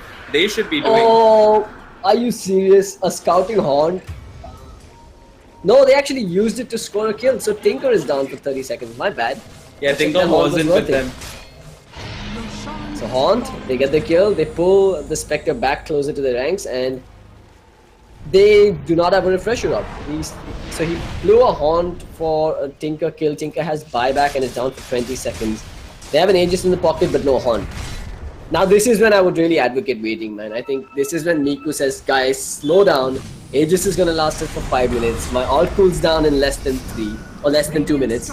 Can we just calm the heck down and then come back in 2 minutes? This is what they should be doing. I think one of them should cut across to the bottom racks, maybe, if they're going to push. Look, there's a lot of pressure riding on Kunyo's head here. He needs to make a big play with that black hole jump in, and for that he needs solo rank warrior to go in and initiate for him. It's getting harder and harder given that the tier 3s have now been taken down as well. But remember, there is an Aghanim Scepter on the Baron, so even if they catch an entire team in the black hole, as long as the border time is turned on in time, the team is going to survive that black hole. I heard a BKB. Enigma just BKB'd and jumped up. They did use the Omni Slash, but it doesn't kill anyone. For miracle, have they bungled this up beyond repair? The Baron, his ult does get triggered as he walks back. But that's a BKB on cooldown now for the Enigma. And the Haunt isn't too far away from coming back online. Yeah, for Miracle getting too eager to fight there. Expending the BKB on the Spectre. And some heavy commitment coming out from them, which didn't really pay off. It's not like they had complete vision of where 3C40A were, but they just wanted to fight. I mean, the aim was to catch stragglers, but in the end, they just wasted a BKB charge. And this is all more time for Spectre to pick up a Haunt, as you mentioned. It's going to be a little hard to walk down through March, but I think 3C40A can do it. And yeah, with Spectre pushing out the bot lane, this is the way to go. Apply pressure on both lanes simultaneously without dying. Well, it is go time. Let's see if they can make the most of this push now. 3C40A, it really is go time now. They've got the they've got the Haunt up online. They've got, well, the Enigma does have his BKB back up now. It's Aegis and the Haunt available. They need to make a play here, or they're never going to get a better opportunity. They're using the Lina to try and siege from the low ground, which is fine. Doing some chip damage, just refreshing those fiery soul stacks. Kunyo actually goes in by himself. He gets hit with the mana leak, but Y just continues to do what he started. Keeps going at it, bringing down that tier, the many barracks. Good deafening, I call it a deafening blast. Good blinding light coming out, pushing the Juggernaut away. The black hole, no! It only connects on the Abaddon. What have you done, Kunyo? Pop your refresher, turn around and go once again. He buys back. Refresher orb is available. There's the double kill for Y though, as they've brought down the starter already.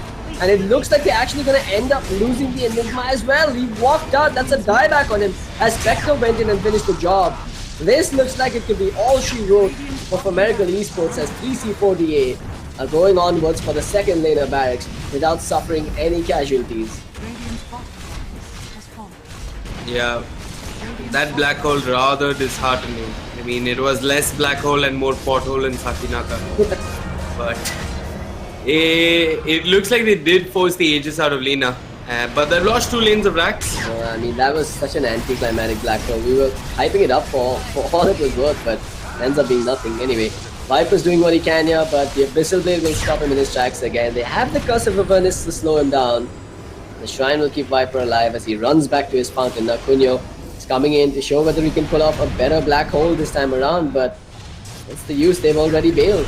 They will sacrifice the Abandoned Life as the cores make their way out. The Spectre is back in the fountain. He's actually picked up a refresher as well in his backpack.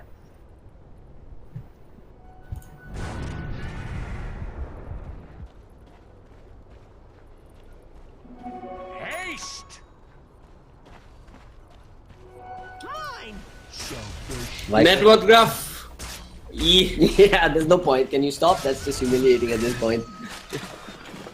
I think not too bad in terms of farm, but him getting picked off before the fight even started really is hurting his team.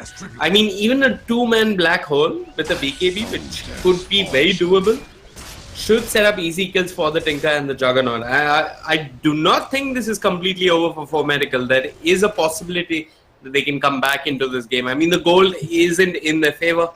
The economy not working for them, but they do have that great team fight to turn this game around if need be. So at this point for Miracle, I know I want to put their only hopes on Cunyo's black holes, but it is going to require a jump in from the start of Spectre. She actually did commit on the bottom lane. They're going for Dreamy. They did have the Abyssal Blade hit coming in. He's used the Ghost Scepter once, can't pop it once again, and ends up being brought down. Diffusal Blade plus Abyssal Blade, just too lethal right now for that Tinker to survive. He's down for 60 seconds. No point checking the Rosh pit. There's no way Roshan respawns right about now. They're just going to battle down that top lane and hope to get the last lane of barracks in their favor. The Radiant were grouping up as 4 almost for a good part of the game. Those 10 minutes of silence and nothing happening, the Radiant were just grouped up as 4. Tinker just needed to be with his team, man. That's all he had to do. I mean, it is not safe for him with such a farm Spectre on the other side of the map. All he had to do is just group up with his team, not get picked off before the team fight. Maybe if he respawns before the tower is under siege from 3C4DA, I still think Four Medical can come back into this game. It's very doable. Radiant's top tower. Tinker just needs to respawn. They just need to delay this push coming out. The glyph has been used. Illuminate's being channeled. You know, Vivek, I want to agree with you that this is doable, but I think don't see they can win the team fight. I'm not sure they can win the game, but they can win the team fight for Look, sure. I mean, when you have a Juggernaut that goes in by himself like this, all hope is lost. This is not the way to start your team fight. It's unfortunate, but for Miracle are going to end up losing their tier 3 now. And I really think it's back to the drawing board for them. They've got to learn what they're doing wrong here. Right from the early game, they've been making some sloppy decisions, including the Slara just running into the middle lane, nonsensically giving up his life 2 or 3 times. Cunyo hesitating on the black hole on multiple occasions. 3C4DA, they've been quick to capitalize on these opportunities, exploiting the weaknesses and the chinks in the armor that For Miracle has been displaying as they punish heavily. Anyway, Lina now feeling confident enough to move forward with a Lincolns and a Lotus Orb on her, and for good measure she's even got the PKB online. Haunt, not available. Cunyo jumps in. It's a one-man black hole, and I want to cry. There's the stun coming out. Black hole's been refreshed, and this time he catches 2. It's a Lina in a BKB, but the borrow time has been triggered, so the damage has been redirected. They'll keep him alive for now while ZCXB will TP out. Nope, he gets pushed further away, but he still survives. There's everything up with horror of spells just being fired left, right, and center. As 4 go down, make that 5. On the side of For Miracle, they lose their final barracks and they will tap out. 3C4DA can cheer for Divine Ascension indeed, as they are your victors at the ESL India Premiership group stages of Summer Phase 1. Hope you guys have had a blast. I'm CloudX and with me was Vivek from AFK Gaming. If you've enjoyed, of course, do hit the follow button on the ESL India Premiership live stream. You can subscribe to them on YouTube and, of course, like the Facebook page. You can find us on Facebook and Twitter as well. We'll see you guys later, once again tomorrow at 7 p.m. Adios.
Alright, ladies and gentlemen, we're back again with the flow of events. Well done, 3 cheers for Divine Ascension. Well done, boys. What a grueling match indeed. Initially, I was informed, since I was also seeing the match, bits and portions of it. Since I was watching it, I realized there was some tough time early on in the game, but 3C4DA took over the helm and just annihilated their opponents for Miracle. Well done once again, 3C4DA, and hard luck for Miracle, boys. I really hope that you guys buck up and not reel under the pressure. And I'll shout out to Nishant Cloudx Patel and Vivek Venkatraman, our 2 esteemed casters for this game. Ladies and gentlemen, everybody who is joining us just about now, let me remind you, this is the ESL India Premiership 2017, day 6 of the live stream. We promised you that we'll be getting you every day 6:30 PM IST. 3 games, Clash Royale, Dota 2 and Counter-Strike Global Offensive. Now, in case if you guys are wondering on how to register, well, there should be a registration link on the screen just about now. That's the link you guys need to follow to register for the phase 2, which is already, the registration for which is already underway. Please go ahead, visit this link and register yourselves for the ESL India Premiership summer season. Now, a little bit of dough about the people who about the ESL India Premiership, because a lot of people have come back to us and asked us how the entire 3 season 3 league system works. So a little lowdown about that before we move on to the next game, ladies and gentlemen. So basically this time around, unlike the last year's ESL India Premiership, we have 3 seasons: summer, fall and winter. Now each of these 3 seasons will feature 3 main games: Clash Royale, Dota 2 and Counter-Strike Global Offensive. Now, all these 3 games are featured in simultaneous concurrent running 3 leagues, which is basically the Starter League, the Challenger League and the Masters League.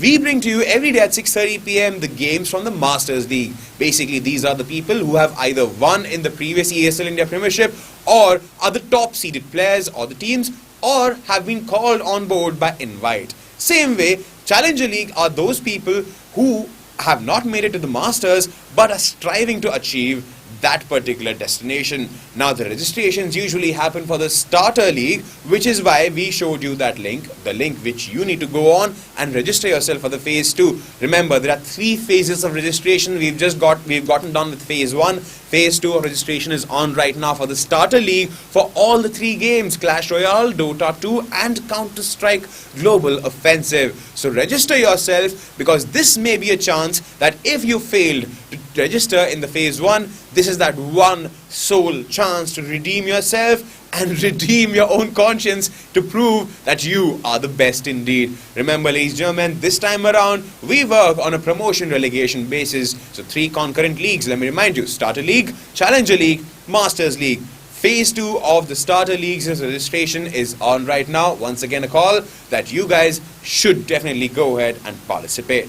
Now, moving on with the flow of the events, ladies and gentlemen, this is the ESL India Premiership 2017, brought to you by Omen by HP, Zowie by BenQ, HyperX, and organized by Nodwin Gaming. For those who are wondering who I am, well, I'm Vagish Gotslebhan, and I'll be taking you through all these 3 games every day, bit by bit, game by game. So now moving to the final game of the evening, ladies and gentlemen who are watching us on the ESL India Facebook page, on the YouTube gaming channel of ESL India, we have Counter-Strike Global Offensive. And if you remember, if you were there since the start of this live stream, you would have wondered why I was mentioning the term derby again and again. Now, we had a derby match of Dota 2 between 4 Miracle and 3C4DA. We have something similar in Counter-Strike Global Offensive, and trust me, this is, in my words and in my opinion, it is equivalent to the Kolkata Derby. For those who don't know what the Kolkata Derby is, it is FIFA's one of the top 4 derbies of all times, because it's been running for more than 100 years between East Bengal and Mohun Bagan. These 2 clubs have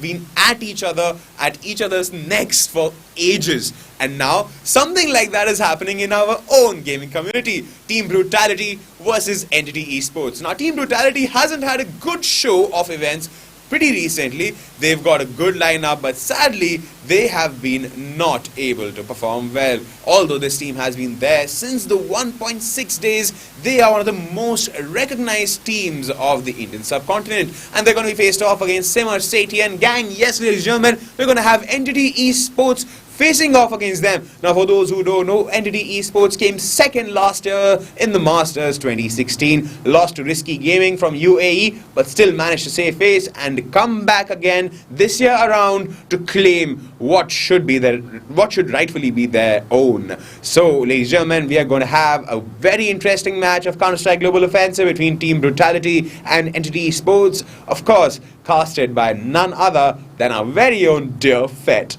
Over to you.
Personalize the way you see everything, and then conquer.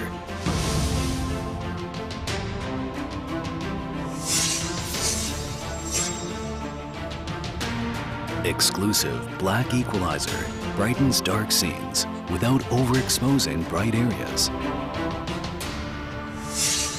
Use the S switch to quickly access the setting and switch between save modes.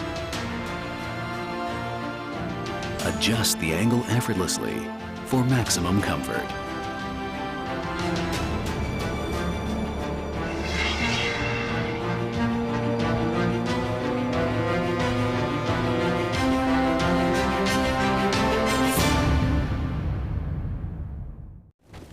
Ladies and gentlemen, boys and girls, welcome to tonight's game of the ESL India Premiership, the Masters Division. And boy, oh boy, what a game we have in store for you.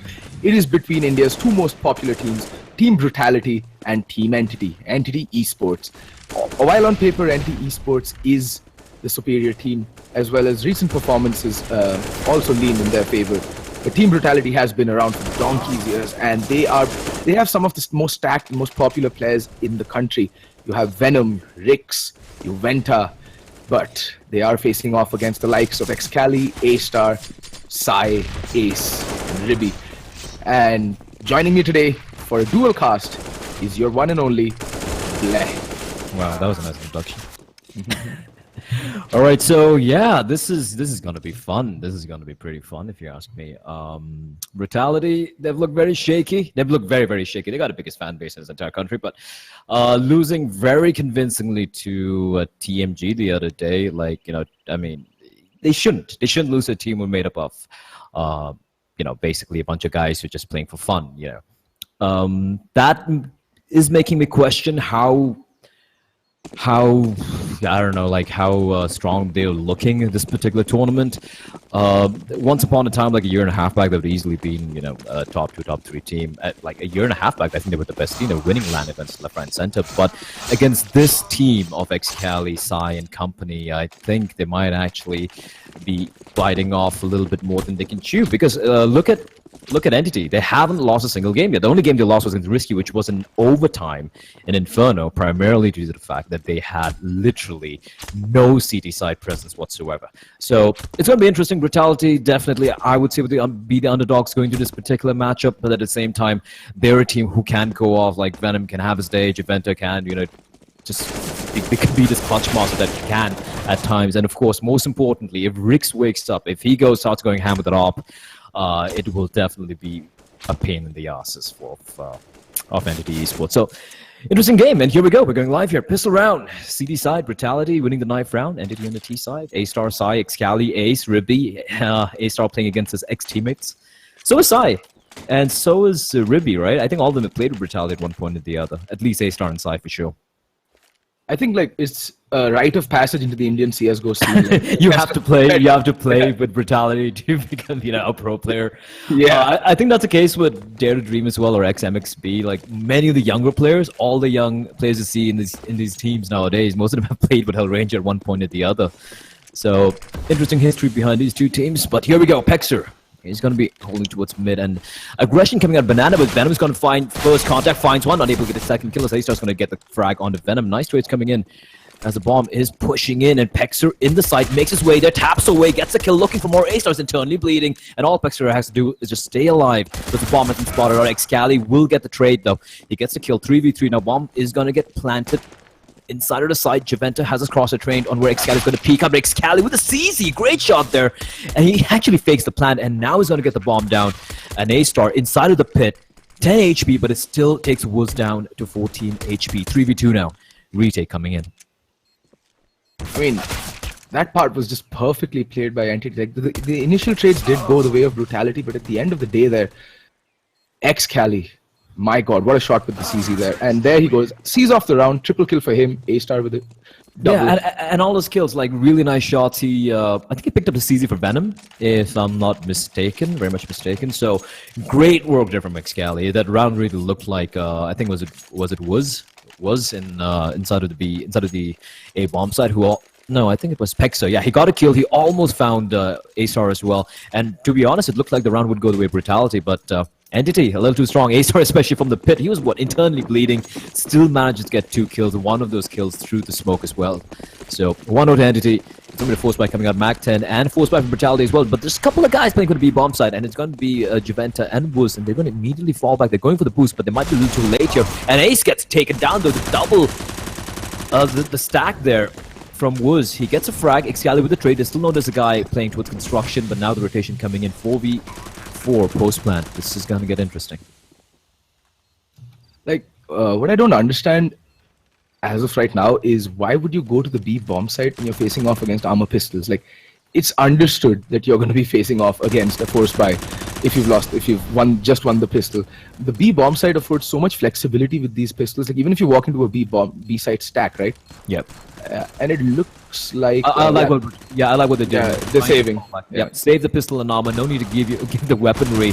Yeah, sorry, give the SMG bonus money, which is like $600 a kill. So Sai's going to find Juventa, but Venom, Pexer, and Rix, they're tailing it out. They're high-tailing it out of there, where they're going to be setting up a crossfire in the library. Now, is Sai going to walk into this crossfire? Is the question.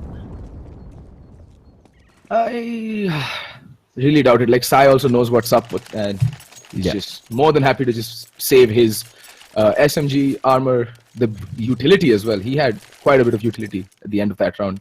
That stuff's expensive. And actually, I really like that call for Brutality to call for the immediate save once they realize they're not really getting any picks, because they would have just walked into the blender. They would have lost all those pistols and armors. It would have just given away unnecessary, kills and extra bonus money to the to the CT. So sorry, to Entity. So pretty smart call from Brutality, early call there. And I think Juventa is calling for the team side, going for the wall bank. Venom's gonna be able to avoid it, however. as the bullets will whiz past him. So the CZ in apps can definitely be a problem, and Venom is making a lot of noise, and he gets thinking, and he's going to get the kill as well. Odoribi, he doesn't take much damage as well. He's got the armor and A-Star. Meanwhile, Rick's finding Excali, so some damage being dealt out, but Ace is going to find Rick, who was just pushing it to try and pick up the AK, and Pexa waiting towards Boiler finds A-Star. Suddenly, things looking little dicey for Entity. That call for the save of the pistol and armor for Brutality paying dividends here on this in this third round. I mean, that's the thing, right? They got the armor, they saved it, and now that allowed them to aggress a little bit more than they would have done, because they know that they won't be suffering from aim punch as much. Gave Venom the flexibility to use that CZ at close range. I mean, considering the fact that if he didn't have armor, that Ribby would never have died there, frankly speaking. True that, and here they come, the two AKs walking inside. That is crossfire setup though, and if they walk in towards Arch, it could be a problem, and it looks like it. Ace is going to be walking in, Venom's going to bait for his teammate, they're not going to check the corner, and Pexa, what was that shot from Sai? But Pexa completely whiffs that. They both had their backs turned. He could have got both the kills and seal out the round, and now Entity, from what looked like an impossible scenario, they're going to get the bomb done, although Ace and Sai are both internally hemorrhaging, and Wooz, he just has a P250 to work with, no armor, just a decoy. This looks unlikely. Extremely unlikely, actually. Even though the two players are very low, they have a good crossfire setup over by the A-bomb side. I think, yeah, Ace playing in pit and Sai playing on site. But is the P250, it's pistols in CSGO, you never know. The problem is he doesn't have the time. Yeah, he doesn't have the time. He jumps up as well, and that was Pexa, right? Yeah. Who had that angle, and he just completely shit the bed. You cannot miss shots like that. I mean,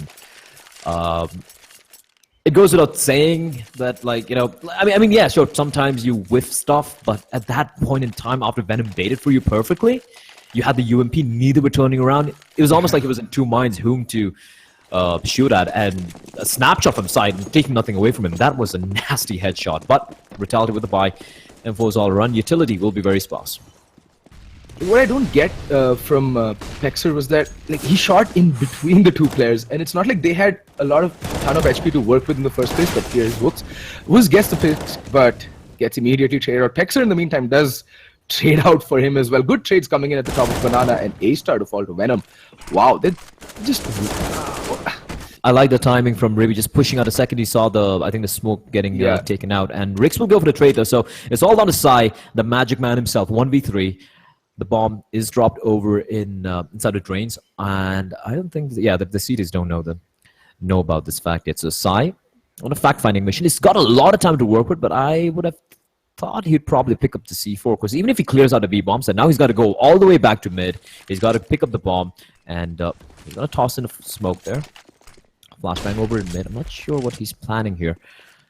Rix is waiting for him, though. Smoke's going to come out. Bomb's still not picked up yet. He's looking the wrong way, but Rix is going to hold his patience, not going to go for the peak. You don't want to go for a 1v1 duel against Sai.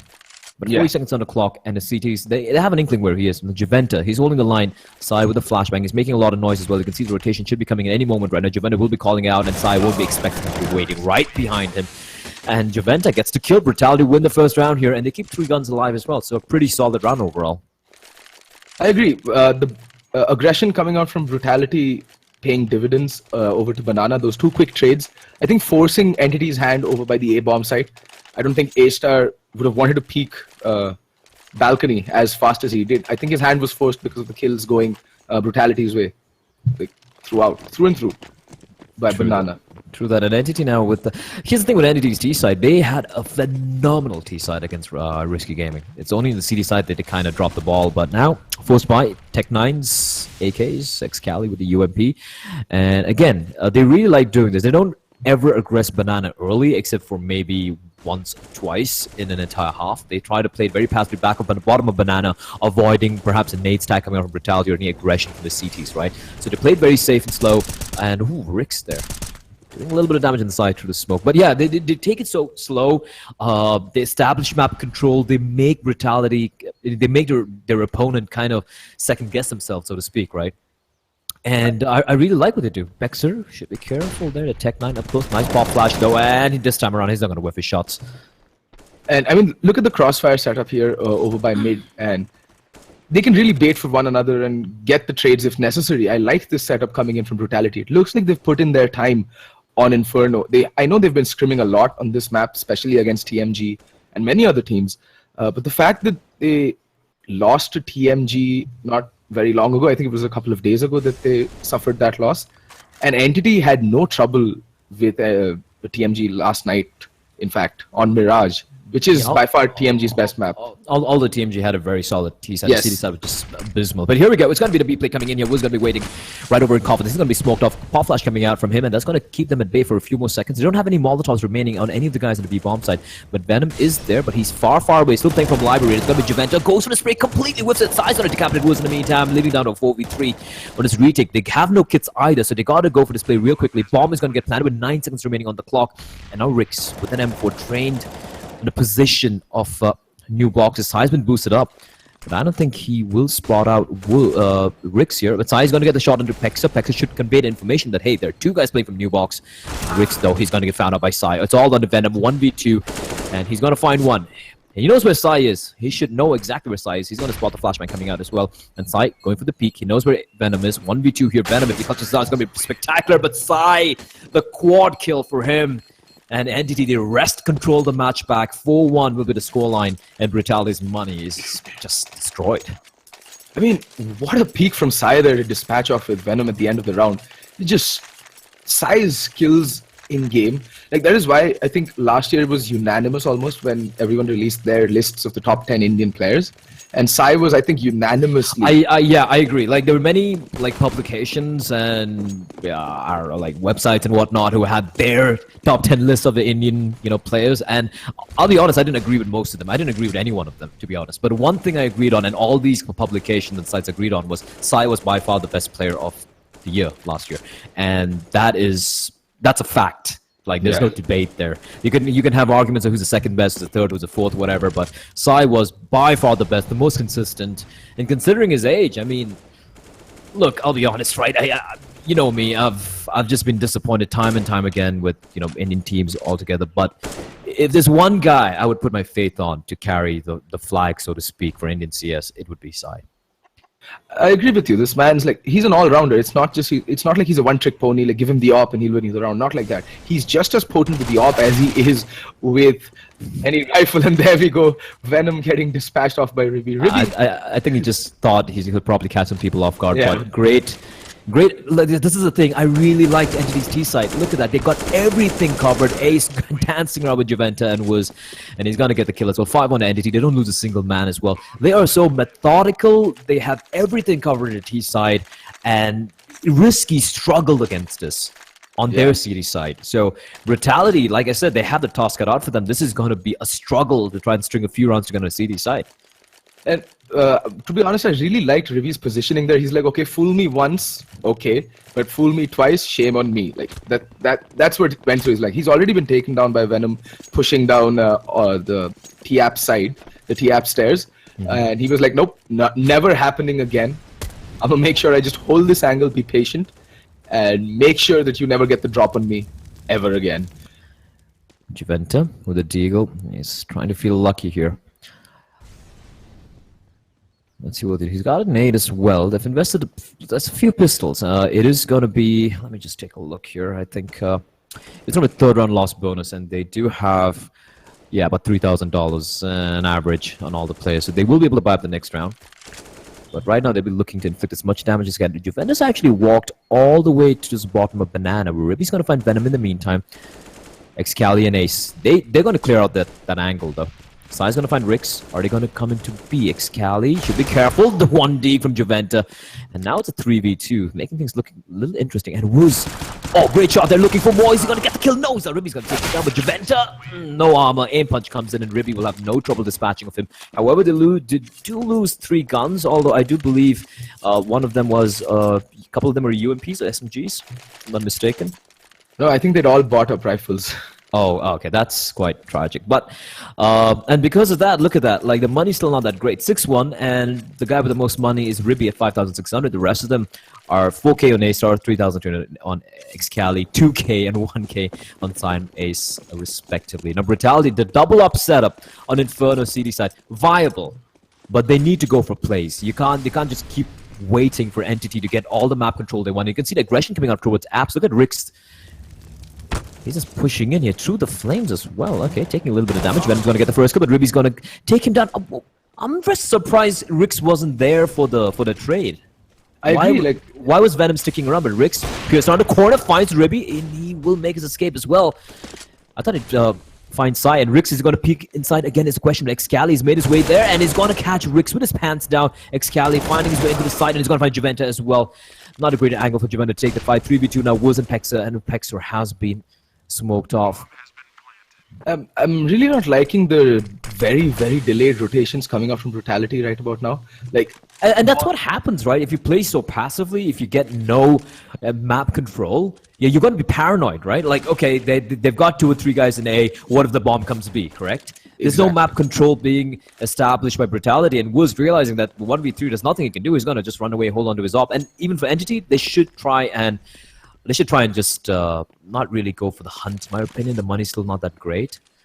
But they will go for it nonetheless, of course. The money's not great. Why are you going for the hunt? Start building an economy. It's okay if he saves an op. I mean, it's not... The thing is, it's not like Wuz is any slouch with the op either. Like, he's pretty accomplished at wielding the big green gun as well. Here's the thing, though, right? Here's the thing. There's a new meta out there, where some teams will allow their opponent to save an op, right? Because that might instigate his teammates to go for the force buy when they have no money, right? There is a meta right now in EU, whereas some teams do that. I think Astralis does that. They allow the opponent to save the op, even though they can hunt him down, just so they know because of that op, the other team might go for a force buy out of desperation, and they won't have the utility to work with, correct? And Entity could think of it like that. Instead of just running in against that op, luckily for them, no one dies. But hunting him down, if they lost all the weaponry of all those guns they had to that op, and Wooz can hit those shots, bear in mind. So, it's just too risky. And these are the small little things that I wish Entity would kind of fix. I agree. There's no reason. And the problem right now, and I think the whole, this whole trend of letting opponents save their weapons was started by Threat when he joined NIP as their coach. Yep. Because we all... Nice shot there. Pexer, just dispatching off with Sai. The problem is Rex is taking a lot of damage, and it's just one guy remaining inside of A, and that's Wooz with the AWP, and he doesn't know where to look at. He's getting pincered here. The pillar already up. He rattles off a shot. He's going to miss it, and he misses the flick shot. A little too slow there, and Ribby will find him, and Excali waiting for Juventa to peek out. Rips his head clean off. They keep 4 guns alive this time around. They don't even bother picking up the op. They're happy with the AKs. 8-1 to Entity. Brutality now with the buy. However... I mean, I still don't understand this map pick. Why not ban Inferno? I swear, after watching, they would have watched Entity play Risky on Inferno. They were a force to be reckoned with on their T side. And I honestly don't think that... absolutely. I agree. Brutality's CT side is better than Risky's. To be very honest. I'm not dissing them or anything, but... No, it's true. Being it's objective, true. Risky is a better team than any team we have in the country. Hands down, for a fact. And Risky struggled against Entity's T side. Why would you allow the map through? Why would you allow the map through? Look, there's a difference between being confident. There's a difference between being confident and then not really, doing your homework. You don't want your opponent's best map. This might not be Entity's best map, but right now it's looking really good. The T side is phenomenal. And I just wish, that they did a little bit more homework. You know what I'm trying to say?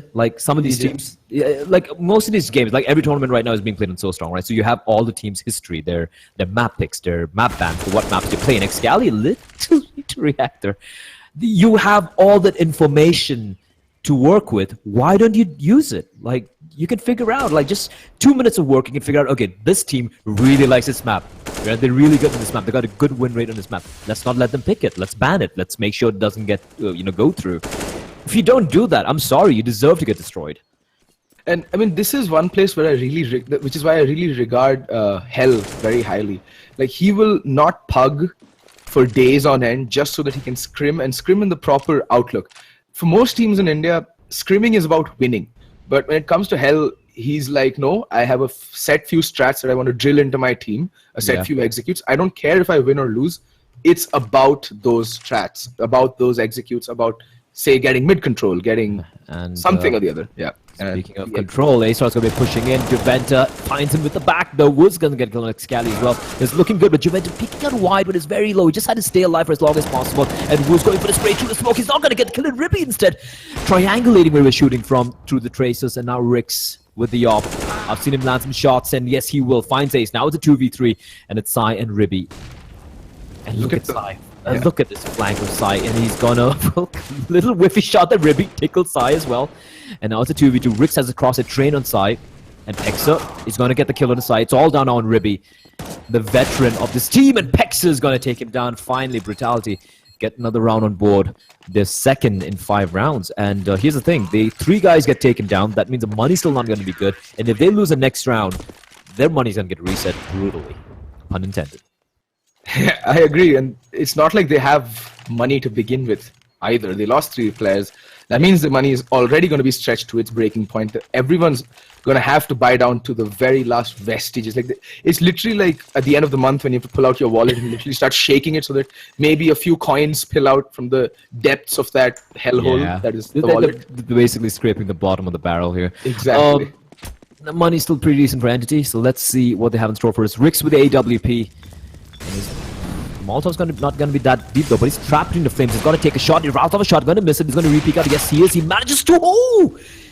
He manages to hit Ace, but Ace with the shot through the wooden thingy over there, and he rips his head clean off, and that's a danger man taking out the equation. But Venom does reply back with a spray down, and Pexa helping out his teammate, and they're just getting mowed down here. This is a round they desperately needed to win, and Rippy needs to get his kill on the Venom, which he will, and the smokes are very much in place, but Pexa sitting on top of the C4. And there's a lot of work to be done by Ribby. And he's not exactly, known as the mad fragger in this team. He's got 4 insane players, and Ribby's more known as, the brains behind the team. One of the most smart, experienced players. A very solid player, but he needs to go big here. And he's stuck in pit. Ace is 14 HP, and the 2 CTs is playing very close to each other in the arch area. And even look at where Juventa is. It's all the way towards T-spawn. Ace is going to be shot from 2 directions if he goes out.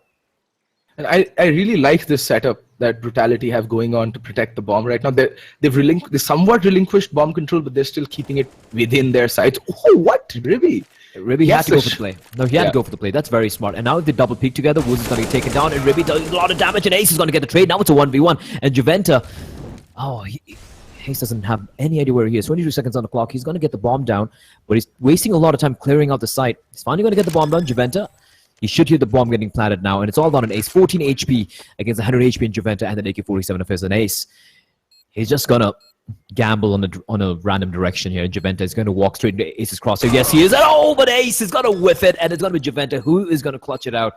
Brutality somehow get another round on board, 8-3. But Entity, they get the bomb down, and bear in mind, they had some money to work with, so they will go for the buy. There we go. Money is flush. They're flush with cash. It's not the money that's the problem for Entity right now. It's about figuring out how to answer this aggression. Venom's changed it up.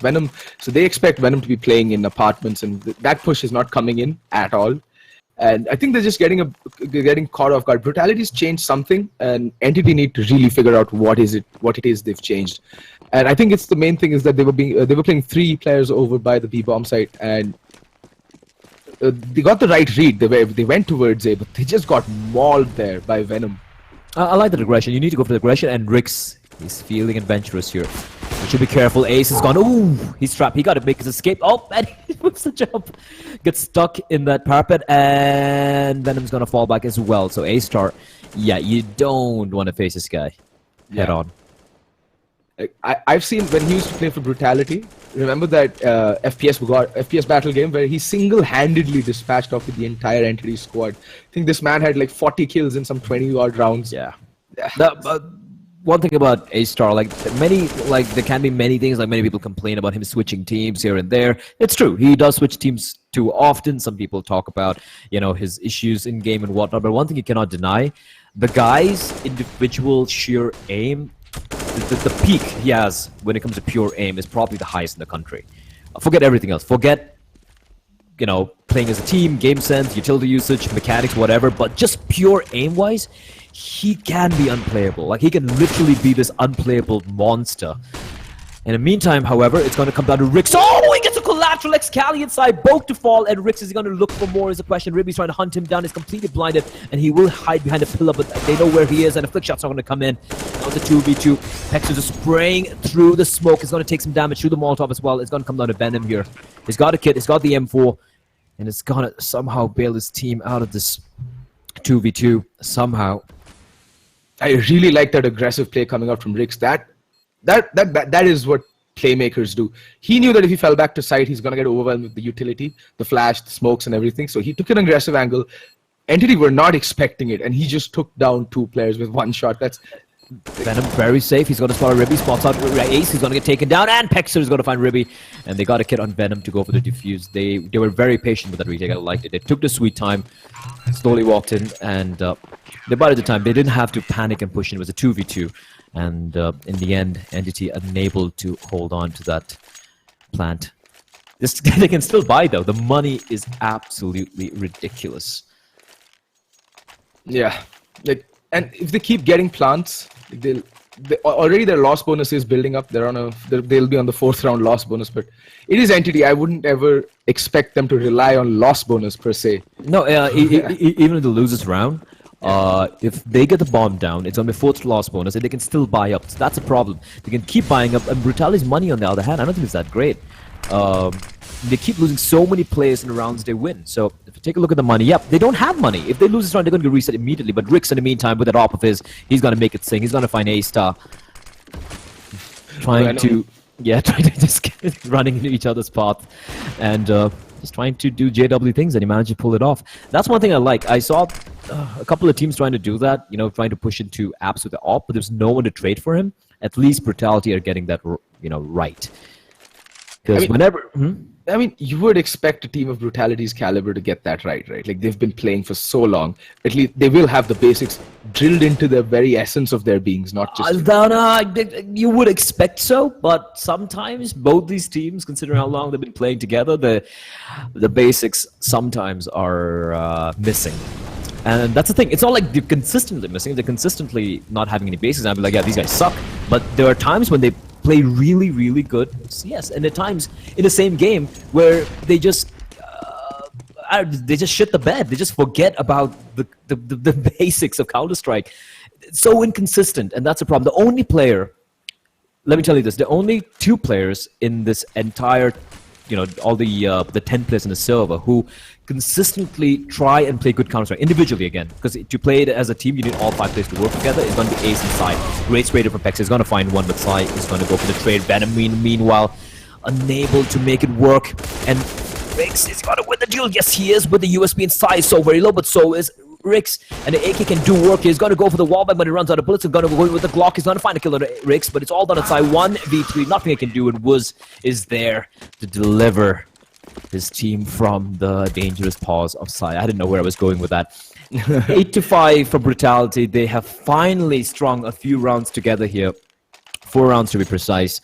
And you know what the problem right now is for Entity? Even though they're 8 rounds to 5 of Brutalities, their star player, A-Star, is bottom fragging in the server. You don't see that often. Not just bottom fragging by a mile is the thing. Like, it's right for right now. It's just the Sai Excali review show from what I see. But then Ace is playing more of a support role, not and or he's going for the entries. Like, and the one time Entity actually go for aggressive banana control. Look at the health. Yeah, it does get destroyed with those utility thrown in by Brutality. So this should be 9-5. This should be 8-6 here for Brutality. There's no way they should throw this one away. Look at the health. They're screwed. And more importantly, because they've gone for the force buy, they'll have to either eco or at least just armor pistol the next round. But look at that A-Star, even on 26 HP, being a nuisance for the CTs over by the A bomb site, and that's forced a rotation. Look at that. I think that's Pexer rotating off of the B bomb site, and that's how devastating this man's sheer presence is at any bomb site. And here comes a B play coming in, and it's really going to come down to Ace. Ace has got to go big here. Woods in the meantime finds one, not able to get a second. Masai, he opens up the bomb site single-handedly. 17 HP. Doesn't really matter now, does it, for this guy? 2v3. This is a very doable retake, though, because Ace starts inside internally bleeding. Venom and Pexer. Pexer's got a kit and a Molotov as well. I like the Sai is baiting. Sai is baiting for Ace, and Ace, he misses the spray. That's unfortunate there. Why is Venom taking forever to come in? What is he doing all this while? And if you remember this play, Bleh, they tried this against Risky. They've drilled this setup to perfection. A-Star is going to peek out the very last moment, and he might just be able to... Oh, but Pexer, they've seen this play. Oh, and look at that. Spring. Oh, unfortunate. Venom sticks it amongst the bullets. And A-Star's going to be a little ticked off about that. But 6 rounds Brutality. Right now, I don't think they care about how they're winning the rounds as long as they're winning it. So 6-8 now. Entity... They have the money for the buy as well. Brutality, it's max out bonus for Entity, but Brutality have managed to string together 5 rounds in a row. And honestly, they've actually had a better performance here on the CD side than Risky did against Entity. And I think it's primarily, more than anything, due to the fact that they've kind of woken up a little bit. They've started going for little aggro plays, and A-Star has just been absent from the server. And look at this aggression coming out. And, okay, Rix does get triggered, but wow. I like that. I like the aggression. It's actually catching them off guard. They're like, all right, you guys want to take map control? Well, try getting control of this. But over-aggression is not a smart idea. The Venom... They had the man advantage. Why can't they fall back? Why is Pex still over at mid? I mean... Oh no, like, why? You have the man advantage. You aggressed in. You have a 4v3 advantage. You have 2 guys in B, 2 guys in A. Why are you over-committing and still going for the fights? Now it's a 2v2. Now the bomb is down, and A-Star and Sai are alive. Like, that's what I'm talking about, right? I mean, for such an experienced team, they shouldn't make these small little mistakes. And A-Star's gonna have no trouble finding Was, and it's all on Javenta here. And A-Star's waiting for him and rips his head clean off. 9-6 to Entity going in to the second half here. And that round... I mean, see what I said there, Archie? That's exactly what I'm talking about. Why would he overpeak and overcommit? You had the man advantage. You had a good comeback coming in. You could have made it 8-7. Instead, you're just matchmaking it. You're like, oh, I want more. I want to go and get more kills. Don't do that. Just basic Counter-Strike. That's the thing, right? This is where that Pugstar mentality comes into play. It takes over the proper Counter-Strike brain that I know these players have and are capable of displaying. And that's what triggered me a lot this round as well. Like, it's just unnecessary aggression coming out from Venom. You've got the peaks, you've got the man advantage, fall back, play to a site. You know they're going to come somewhere and they're going to be weak. And, I don't know, just change it up. And the thing that irks me the most, it's not like they don't know it. They know this is not what they do. Like, if you have a conversation with them, like over a beer or a coffee, and you ask them, what would you do in this scenario? They're like, yeah, obviously we're not going to go for the fight. But in the heat of the moment, for some reason, they just have brain farts. I have no other reason to explain this. Ace's going to be seeing a lot of action here, but he's got a USB, and here comes the play. Flashbang. Ace is going to avoid it. Here they come charging it, and immediately they walk straight into his crosshair. He's got to do the smart thing. Falls all the way back to the side, calls out for rotation. The smoke's going to come in with Ribby. Yeah, he's going to do the smart thing. Coming towards coils. 5v4. That Acer did a smart thing there. He got the first kill, did a little bit more damage, went all the way to the side, called out for rotation. He's like, yeah, I got the man advantage. You don't need to do anything else.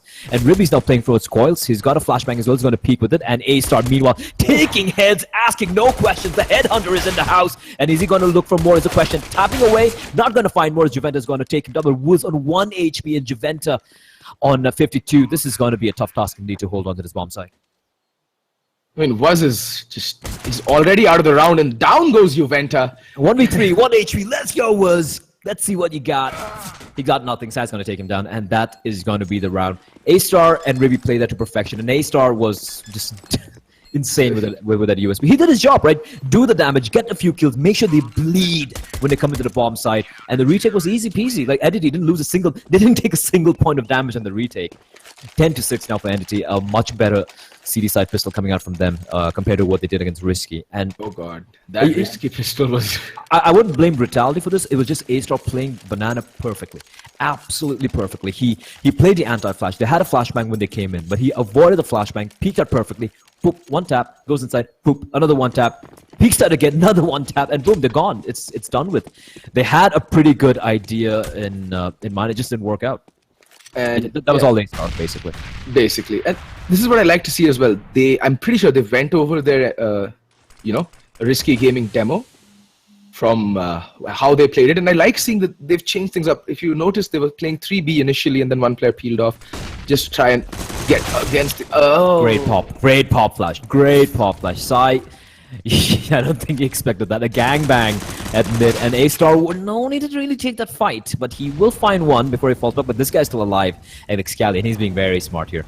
He's being extremely cheeky here. He hears them in the side. Hexa is going to check the angle. Yes, he is. Comes pre-firing around. Reads it perfectly. Ace in the meantime is going to find Juventa on the luck. Now it's a 2v3. And Juventa, he's conveyed information. I'm sure he spotted out Ribby as well. And Ace leading the charge. At one point, the best player in the country. Jumping shot into Pexa. 2v2 now. And Venom spots out Ace. And he's using that smoke to his advantage. Gets the first kill. Spots out Ribby as well. When Ribby's going to crouch on, get the frag. And look at where Rix is. Ribby on 1 HP. I don't think he's going to be expecting this. And did he make a footstep there? I think Ribby heard him. Oh, that's so smart. I think Ribby heard him.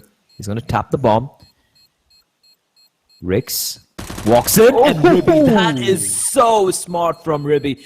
And does he have the time? It's getting very close, but he will get the defuse in time. I think Rix made a step there. I don't have sound over here, but I think he made a footstep. He made a step there, and Ribby, this is why we were praising him, and this is why he's on the team. The brains of the operation. The presence of mind to throw down that smoke and just play around it. Perfectly played there by Ribby. And one HP as well. Yeah. Rix, that slight little panic, like, oh, one footstep, and that's all that's required. And, well, that's why you buy good headsets. Yeah, that is. I wish I was sponsored by some, I don't know, an Audio Technica or Sennheiser, and that's when I'd be like, that's why you buy Audio Technica, ladies and gents. But unfortunately, I'm not sponsored at all. Life is miserable sometimes, Archie. Well, I have to buy my shit as well, so that's okay. Deal with it. All right, so Brutality, they do have the buy here. It was a nice round, though. It came down to 1v1. They got the bomb down as well, so I don't think they're going to be too rattled about the fact that they lost that round, although they really should have, to be honest. And Rix, great entry. Scally's got a fault. A-Star's got a Molotov, and he's going to use that to... Is he going to push out? Yes, he is. They actually smoked off that Molotov, which enabled A-Star to push out, and he's getting information here. This is a very ballsy play from A-Star. He's getting information that, hey, they're not coming B. Hold on to A. They're still probably going to be rotating back to A. And although they have the man advantage, Brutality, they still need to figure out what's happening. It's a very split defense, and Ribby, unless he's careful, he can get taken down. Ace is just looking towards hallways where there's no one there. Ribby? This is a very unorthodox angle that Ribby is holding. Not many players actually check this while peeking Boiler, because the natural inclination is to peek towards Boiler, like the pillars. Hold on, I gotta give a call out. Helios, you noob what? The P250 switch doesn't make a sound. It only makes a sound to you. Shut up. Don't type in chat. You're a retard. I like calling out plebs who think they know anything about the game. What a moron. Yeah, I do. Let me call them out. That's because, I wanted to be a nice guy. But meanwhile, they go for the A site, but Juventus all alone, and he's gonna find nothing. Ace and Ribby are just gonna destroy them. 12-6 for Entity. And man, Brutality, they almost get... They could have really got the round. They had the man advantage, but unfortunately, it just doesn't quite work out. I should have been home by now. It's just, it's raining outside, so I'm like, hey, I'll just give you company with the cast. Thank you, because let me see. Yeah, 461 people. Quite a lot of people. There's quite a lot of people. I mean, as I said, Brutality do have the most, they're the most followed team in India, the most popular team in India. The best marketed team in India as well. I wouldn't deny that. Like, you can argue NDT might be the best team, Brutality second best team, DDD third best team, whatever. But the most important thing, Brutality have the best social media team ever. Like, they have better social media than actual companies in this country. I'm not even lying. I mean, I wish I had social media like that. And Venom pushing in with a P250. He finds one with Ribby, immediately shutting it down, going for the space, still stays alive over in Graveyard, and they will have time to go for the reload as well. Flashbang to save himself, and Juventa is trying to get the kill, but Ribby will snap to his head, keeping 4 guys alive. 13-6. Brutality was an eco round though, so they will be able to go for the buy, but they don't have many rounds remaining. I mean, these previous 2 rounds, Ribby's just, I think if you just follow Ribby's POV, you can get how to solo hold the A-bomb site. I mean, not solo, like how to actually hold the A-bomb site, like use your teammates. The thing with Ribby is, I completely agree. One thing about this player, about Ribby, is he's been playing forever, by the way. He's been playing forever, for a long time, since 1.6. Hold on to that thought. I love this Mexcali. He's going to take the fight with Woods, gets one, almost gets a second kill, but look at the trades coming in. Juventus going to find ace, and this is smart. They got a man advantage. Now Sai just holding mid, and look at this guys over in B. They're immediately falling back. They're like, yeah, take over B. We don't care. We have the man advantage. And that is what I'm talking about. Entity playing it very, very smart. And this is what Brutals needed when they aggressed up mid against a buy round. They had the man advantage. In fact, they were a man to the good. It was 4v3. They had a better chance of holding on to any bomb site they aggressed on. And look at this. This is so smart. Look at the setup from Entity right now. Okay, Sai is just looking towards apps, right? He's playing from near library. Then you have Ribby marking the cross towards Arch, because Sai is not going to be exposed from Arch. Like, Juventus can't cross over because Ribby's watching him. And then you have A-Star playing way at the back of Coil. So they got almost everything covered. And they did this. The second they got the man advantage, they immediately fell back, repositioned themselves. And, they're playing a much better CD side than I've seen them playing against Risky. But then again, Risky had a pretty good T side, and Brutality, to be very honest, apart from some of those eco rounds where they're just pushing in, they haven't really shown anything special. I agree. Like, this is a very vanilla set plays coming in from Brutality. Oh, and Sai missing the shot. Really unfair. You can't miss those. You can't miss those. Ribby now, he's waiting for backup, which is far, far away, but it's A-Star and Ribby. Let's see what they got here. Juventus got to go really big because he's in a great spot inside of pit, and Rick's in the site. So maybe we can switch over to Juventus POV. I'm really curious to see what he's going to do. A-Star with the Molotov. The nice flashbang, but they're not going to take advantage of it. There's a waiting Molotov's going to come in, and Juventus, perfect peek. He's got to find Ribby. It's all on A-Star, and he's burning alive in the Molotov. Love that Molotov, the late Molotov. But it's going to get extinguished now, and he knows where Rix is, but he's rattling a couple of bullets. Juventus, perfect peek. Juventus played that position at pit perfectly, and Brutality will stay alive. They will get their 7th round on board here. What's curious is that even though they've some DC's coming, some disconnect happening. All right, so a pause coming in. So time for a chat. Chat about what?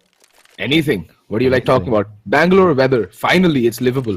Yeah, I know, right? It's so much better. So much better. Like, I don't wake up in the middle of the night thinking, I still get flashbacks. I remember when I was in Gurgaon for a while.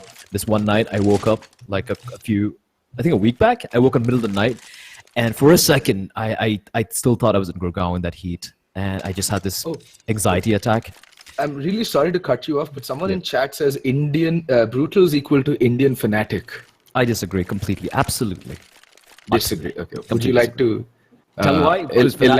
Elaborate, because Fnatic, the lineup in 2015 was the greatest CSGO lineup of all time. Many people agree on that. They've won more majors and big events that year than any other, and it was complete domination, by the way.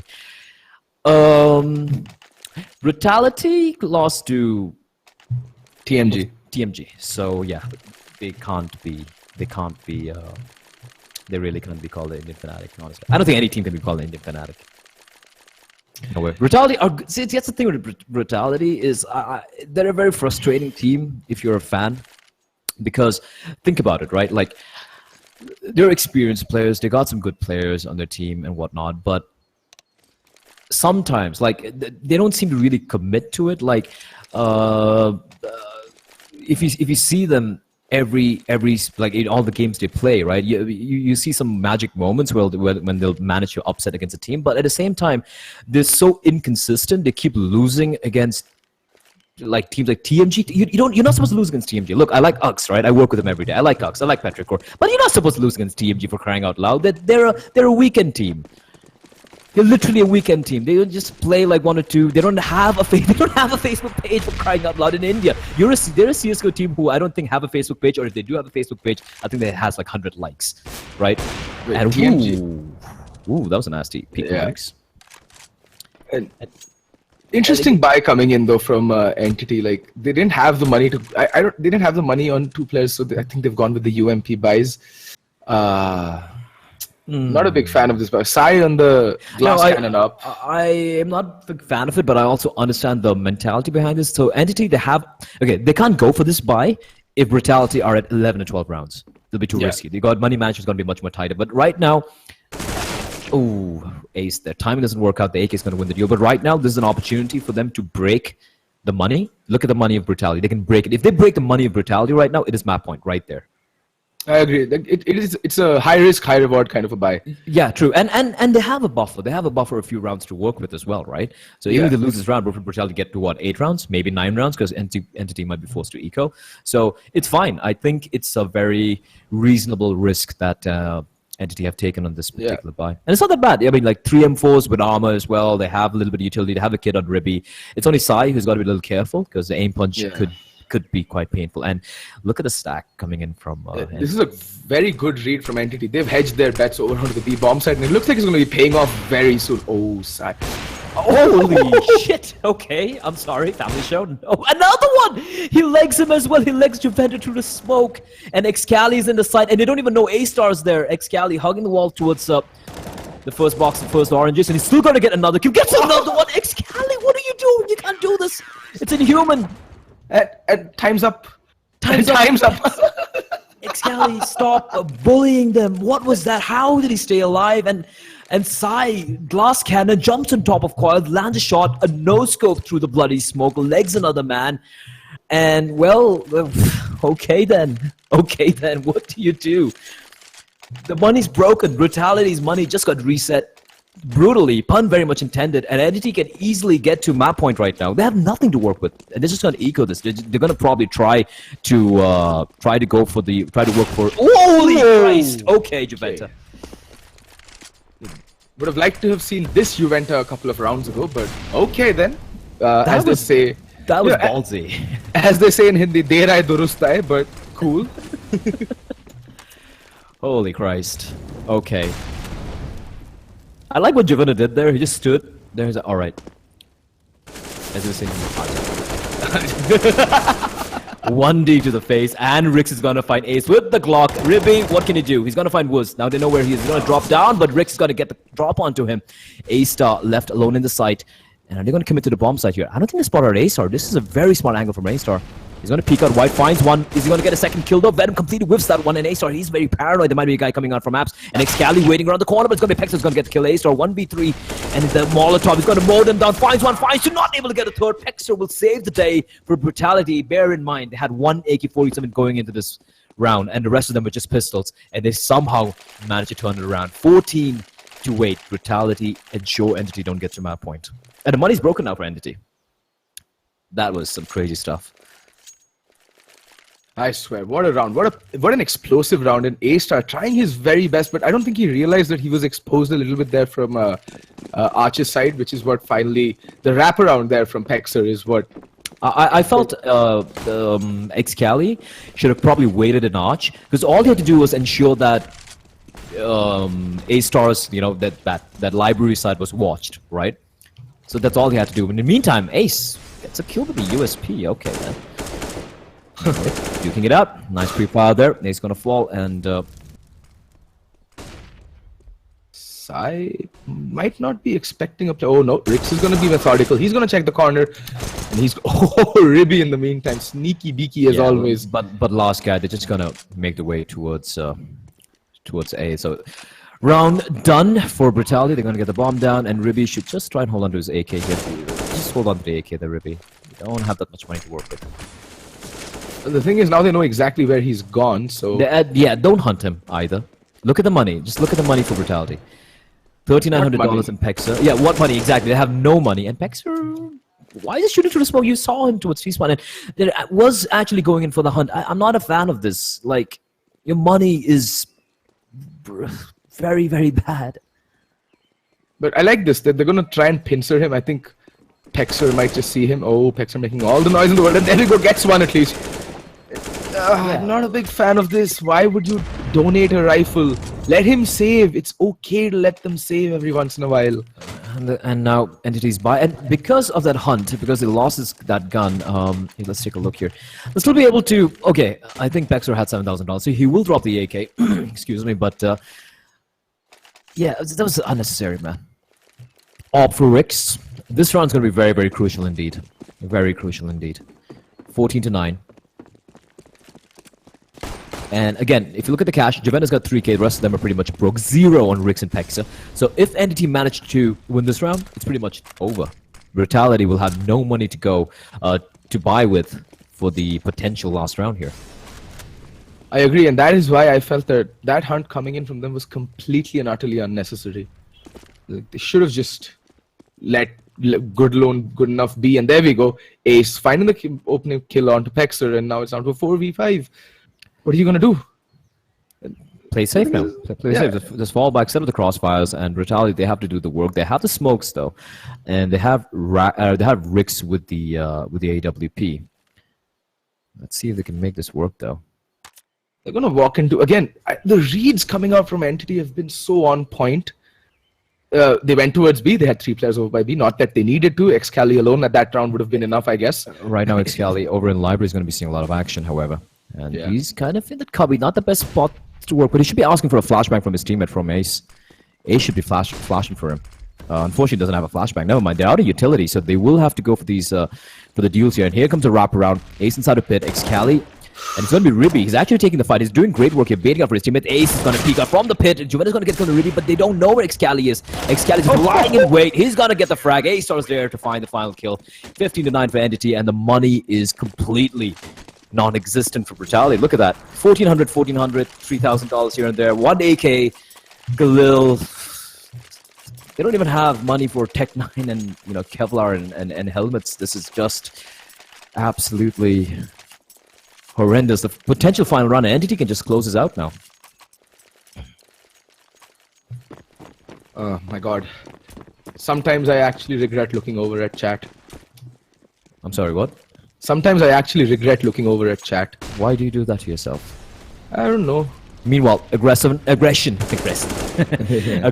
at B, and A-Star is going to mode on Juventa in the flames, and Rix, he's feeling hungry in A-Star. He's just going in here. Flashes, smokes, making as much noise as he can. I think he kind of messed with the direction. They're getting lost in his own smoke, but he's going to fall back now. And now, 4v5. Pexa is going to walk around. Ribby not expecting him. Pexa just hugging the wall and charging in. And Ace, he's alone in the pit, but A-Star is there to come for the rescue. They're going to commit to the A-bomb site here, and Venom's going to find A-Star. That's a great shot, and now Ace, holy Christ, that's a snapshot onto Wooz, and Rix rattling off a few bullets here. 3v2, and Ace is trying to stay alive. Venom's going to rip his head clean off. 2v2 now. Sai and Excali coming in for the reject. Bomb's going to get planted. Venom's got his hands on the Galilas, where Rix playing from the pit, and he should spot Excali, but it's so very low, 36 HP on Rix, and he needs to be the linchpin here for the team. He needs to somehow go big. Next Cali gets a dink in. Sai is on 40 HP as well. It's Sai with AWP wrapping around. He knows where both the players are. Next Cali will make his escape. But can they close this one out? Sai just pre-firing. Flash towards Rix, and Molotov is going to keep them at bay. It's all on the side here with the M4. 40 HP to work with. And he's got to find Rix first, who's on 13 HP but playing it very smart, not showing himself. And Venom's got a peeker on the corner. Headshot comes in. And Brutality cling on with the battered fingernails on the precipice of defeat. 10-15. And wow, the economy game is just like completely back and forth. It's like a game of ping pong more than a game of Counter-Strike when it comes to the economy. Entity resetting Brutality, and they just return the favor the very next round with a force buy. 15-10. And Entity, well, they have 5 match points to work with though. So it's not lost. They have P250s, nade, smoke, and 4 guys over a nade. They're not really looking to try anything special here. Oh, look at that aggression in apps. Those like 4 players have streamed out. I like that. Set up a crossfire in apps. You got pistols, close range, 1 taps from the P250s, and that's all you need. Like no matter what guns you have, it's gonna be hard to straight on 4 CTs there. Question is Brutality gonna fall for this particular trap, so to speak? I doubt it. Was as well on his way to clearing the B bomb site. He's not spotted anybody, and I think they should. Oh wait, Pexer. Okay, then he's made his presence felt. These walls in apartments are paper thin, so do a lot of damage. And, oh wow, okay. That's the reason you have a crossfire, right? So you can't shoot back and front at the same time. Nice read coming from A-Star though. And he's about to sneak his way towards the smoke. Problem is, if you time this right, if no one is looking in the smoke, he can actually catch someone off guard. Bomb. Oh no! Oh, Venom's there though. Saves him. Saves his teammate there. But a smoke is dissipated, but they're going to re-smoke it out. Smart play from them. An ace with the AK. And I think he has an inkling where Wuz is... I think it's Was is playing towards construction. Ace with the AK. Ribby has an M4 as well picked up, but he's going to fall to Rix. It's all an ace. 1v3. Highly unlikely that they'll be able to pull it off, but Snapshot spots out Rix, but Rix is going to win that particular duel, and it looked unlikely as it was. With 15-11 Brutality, still hold on here. And the fact is, again, they fell 3 rifles. That still keeps Brutality's money in check. We all know the CT side economy is so easy to build up, and you can literally run away with the game with just the amount of money you can save up by winning round after round. But keeping that money in check has been what Entity's been really good at thus far on their CT side. They haven't let Brutality ever run away with the game, but actually they haven't let Brutality win that many rounds in the first place. But even when they have come back strong, very strong the next round. I'm just looking at the buy from Entity. This is a little curious because wait, you have 4 match points. Might as well just go for the pistol armor buy, you know? Yeah. Just taking a look at the max loss bonus here. So yeah, throw down loss bonus. You can just go for the pistol armor buy. You don't really need to commit to this kind of weird buy. M4, FAMAS, Max 7, Psy with the AWP, and no utility. Like a minute and 20 seconds on the clock, and you have a smoke and a couple of flashbangs remaining. That means you need to rethink why you went for this buy. You're going to let Brutality get to 12 rounds. It's fine. It's completely fine. It's okay. You still have 3 more rounds to work with. This is the thing, right? This is the thing where it irks me about both like Indian and Asian CS as well. It's just the buys. There's no discipline. Psy, in the meantime, he's gonna get the kill though, so... And the A commit coming in. This could be troublesome for Brutality. Ribby's wrapping around. This could just destroy this play. And Ace, he's gonna find Venom. Ribby on the long flank is taking sweet time coming out from Boiler. Who's gonna find Psy in the meantime? But Ribby, this guy's still alive, and if he finds Rix, trying to get the bomb down, this could be pretty much the round done and dusted. And Ribby playing it very safe, but he doesn't even do anything. Ace with a triple kill spray down. GG. Well played, 16-11. I wouldn't say I was surprised with the scoreline. Although, to be very honest, I think Entity could close it out a little bit more earlier. But I think they still need to do a little bit more homework on their CD side. But they just look like clearly the better team today. Agreed. And frankly speaking, I had no doubts going into the game that it's going to be Entity that's going to come out on top. They've looked to be like by far the best team in India so far. They've been the most consistent going into these games, and the only team they actually really struggle against has been, well, Risky. Yeah, I'm actually looking forward to the next matchup between Risky and an Entity. Although, to be very honest, Risky, we're playing with a stand-in for the duration of the during regulation time. It did go down to overtime in the end there. But yeah, there you have it. Thank you for tuning in, ladies and gents. That is the game for the day. I'm just gonna go grab myself a shower, grab some dinner, and yeah, I'll see you guys tomorrow. Good cast, good game.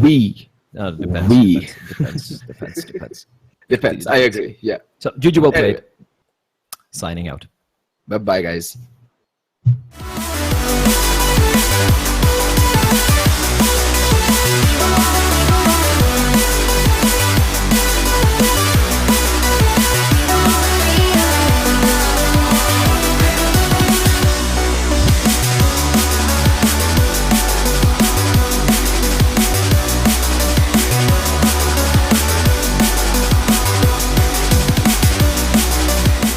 Alright, it turns out that Simar Sethi and gang are going to have another evening filled with party and lots of fun. Congratulations, Entity Esports, you take home the glory in this game, beating Brutality 16-11. Well done, boys. Well done, Brutality, boys, Venom and gang. I really recommend going back to the drawing board and doing something like some kind of a homework, because of late, like a lot of critics have been also saying that Brutality has not been performing well. Well, boys, now is the time when you have to prove all of them wrong. And congratulations once again to Sid Joshi, Simar Sethi and the entire Entity gang. Well played, boys.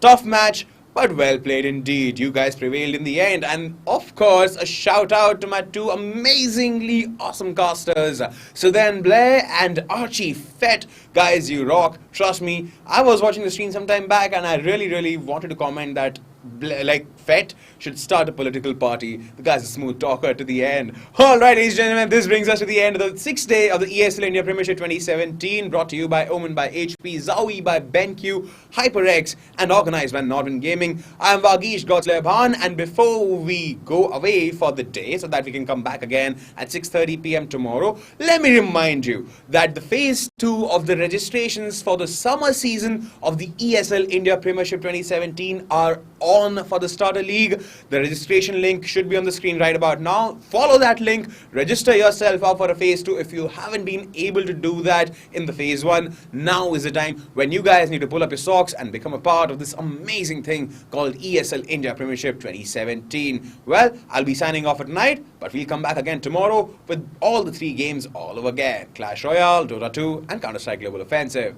Drive home safe, be safe, good night. My skin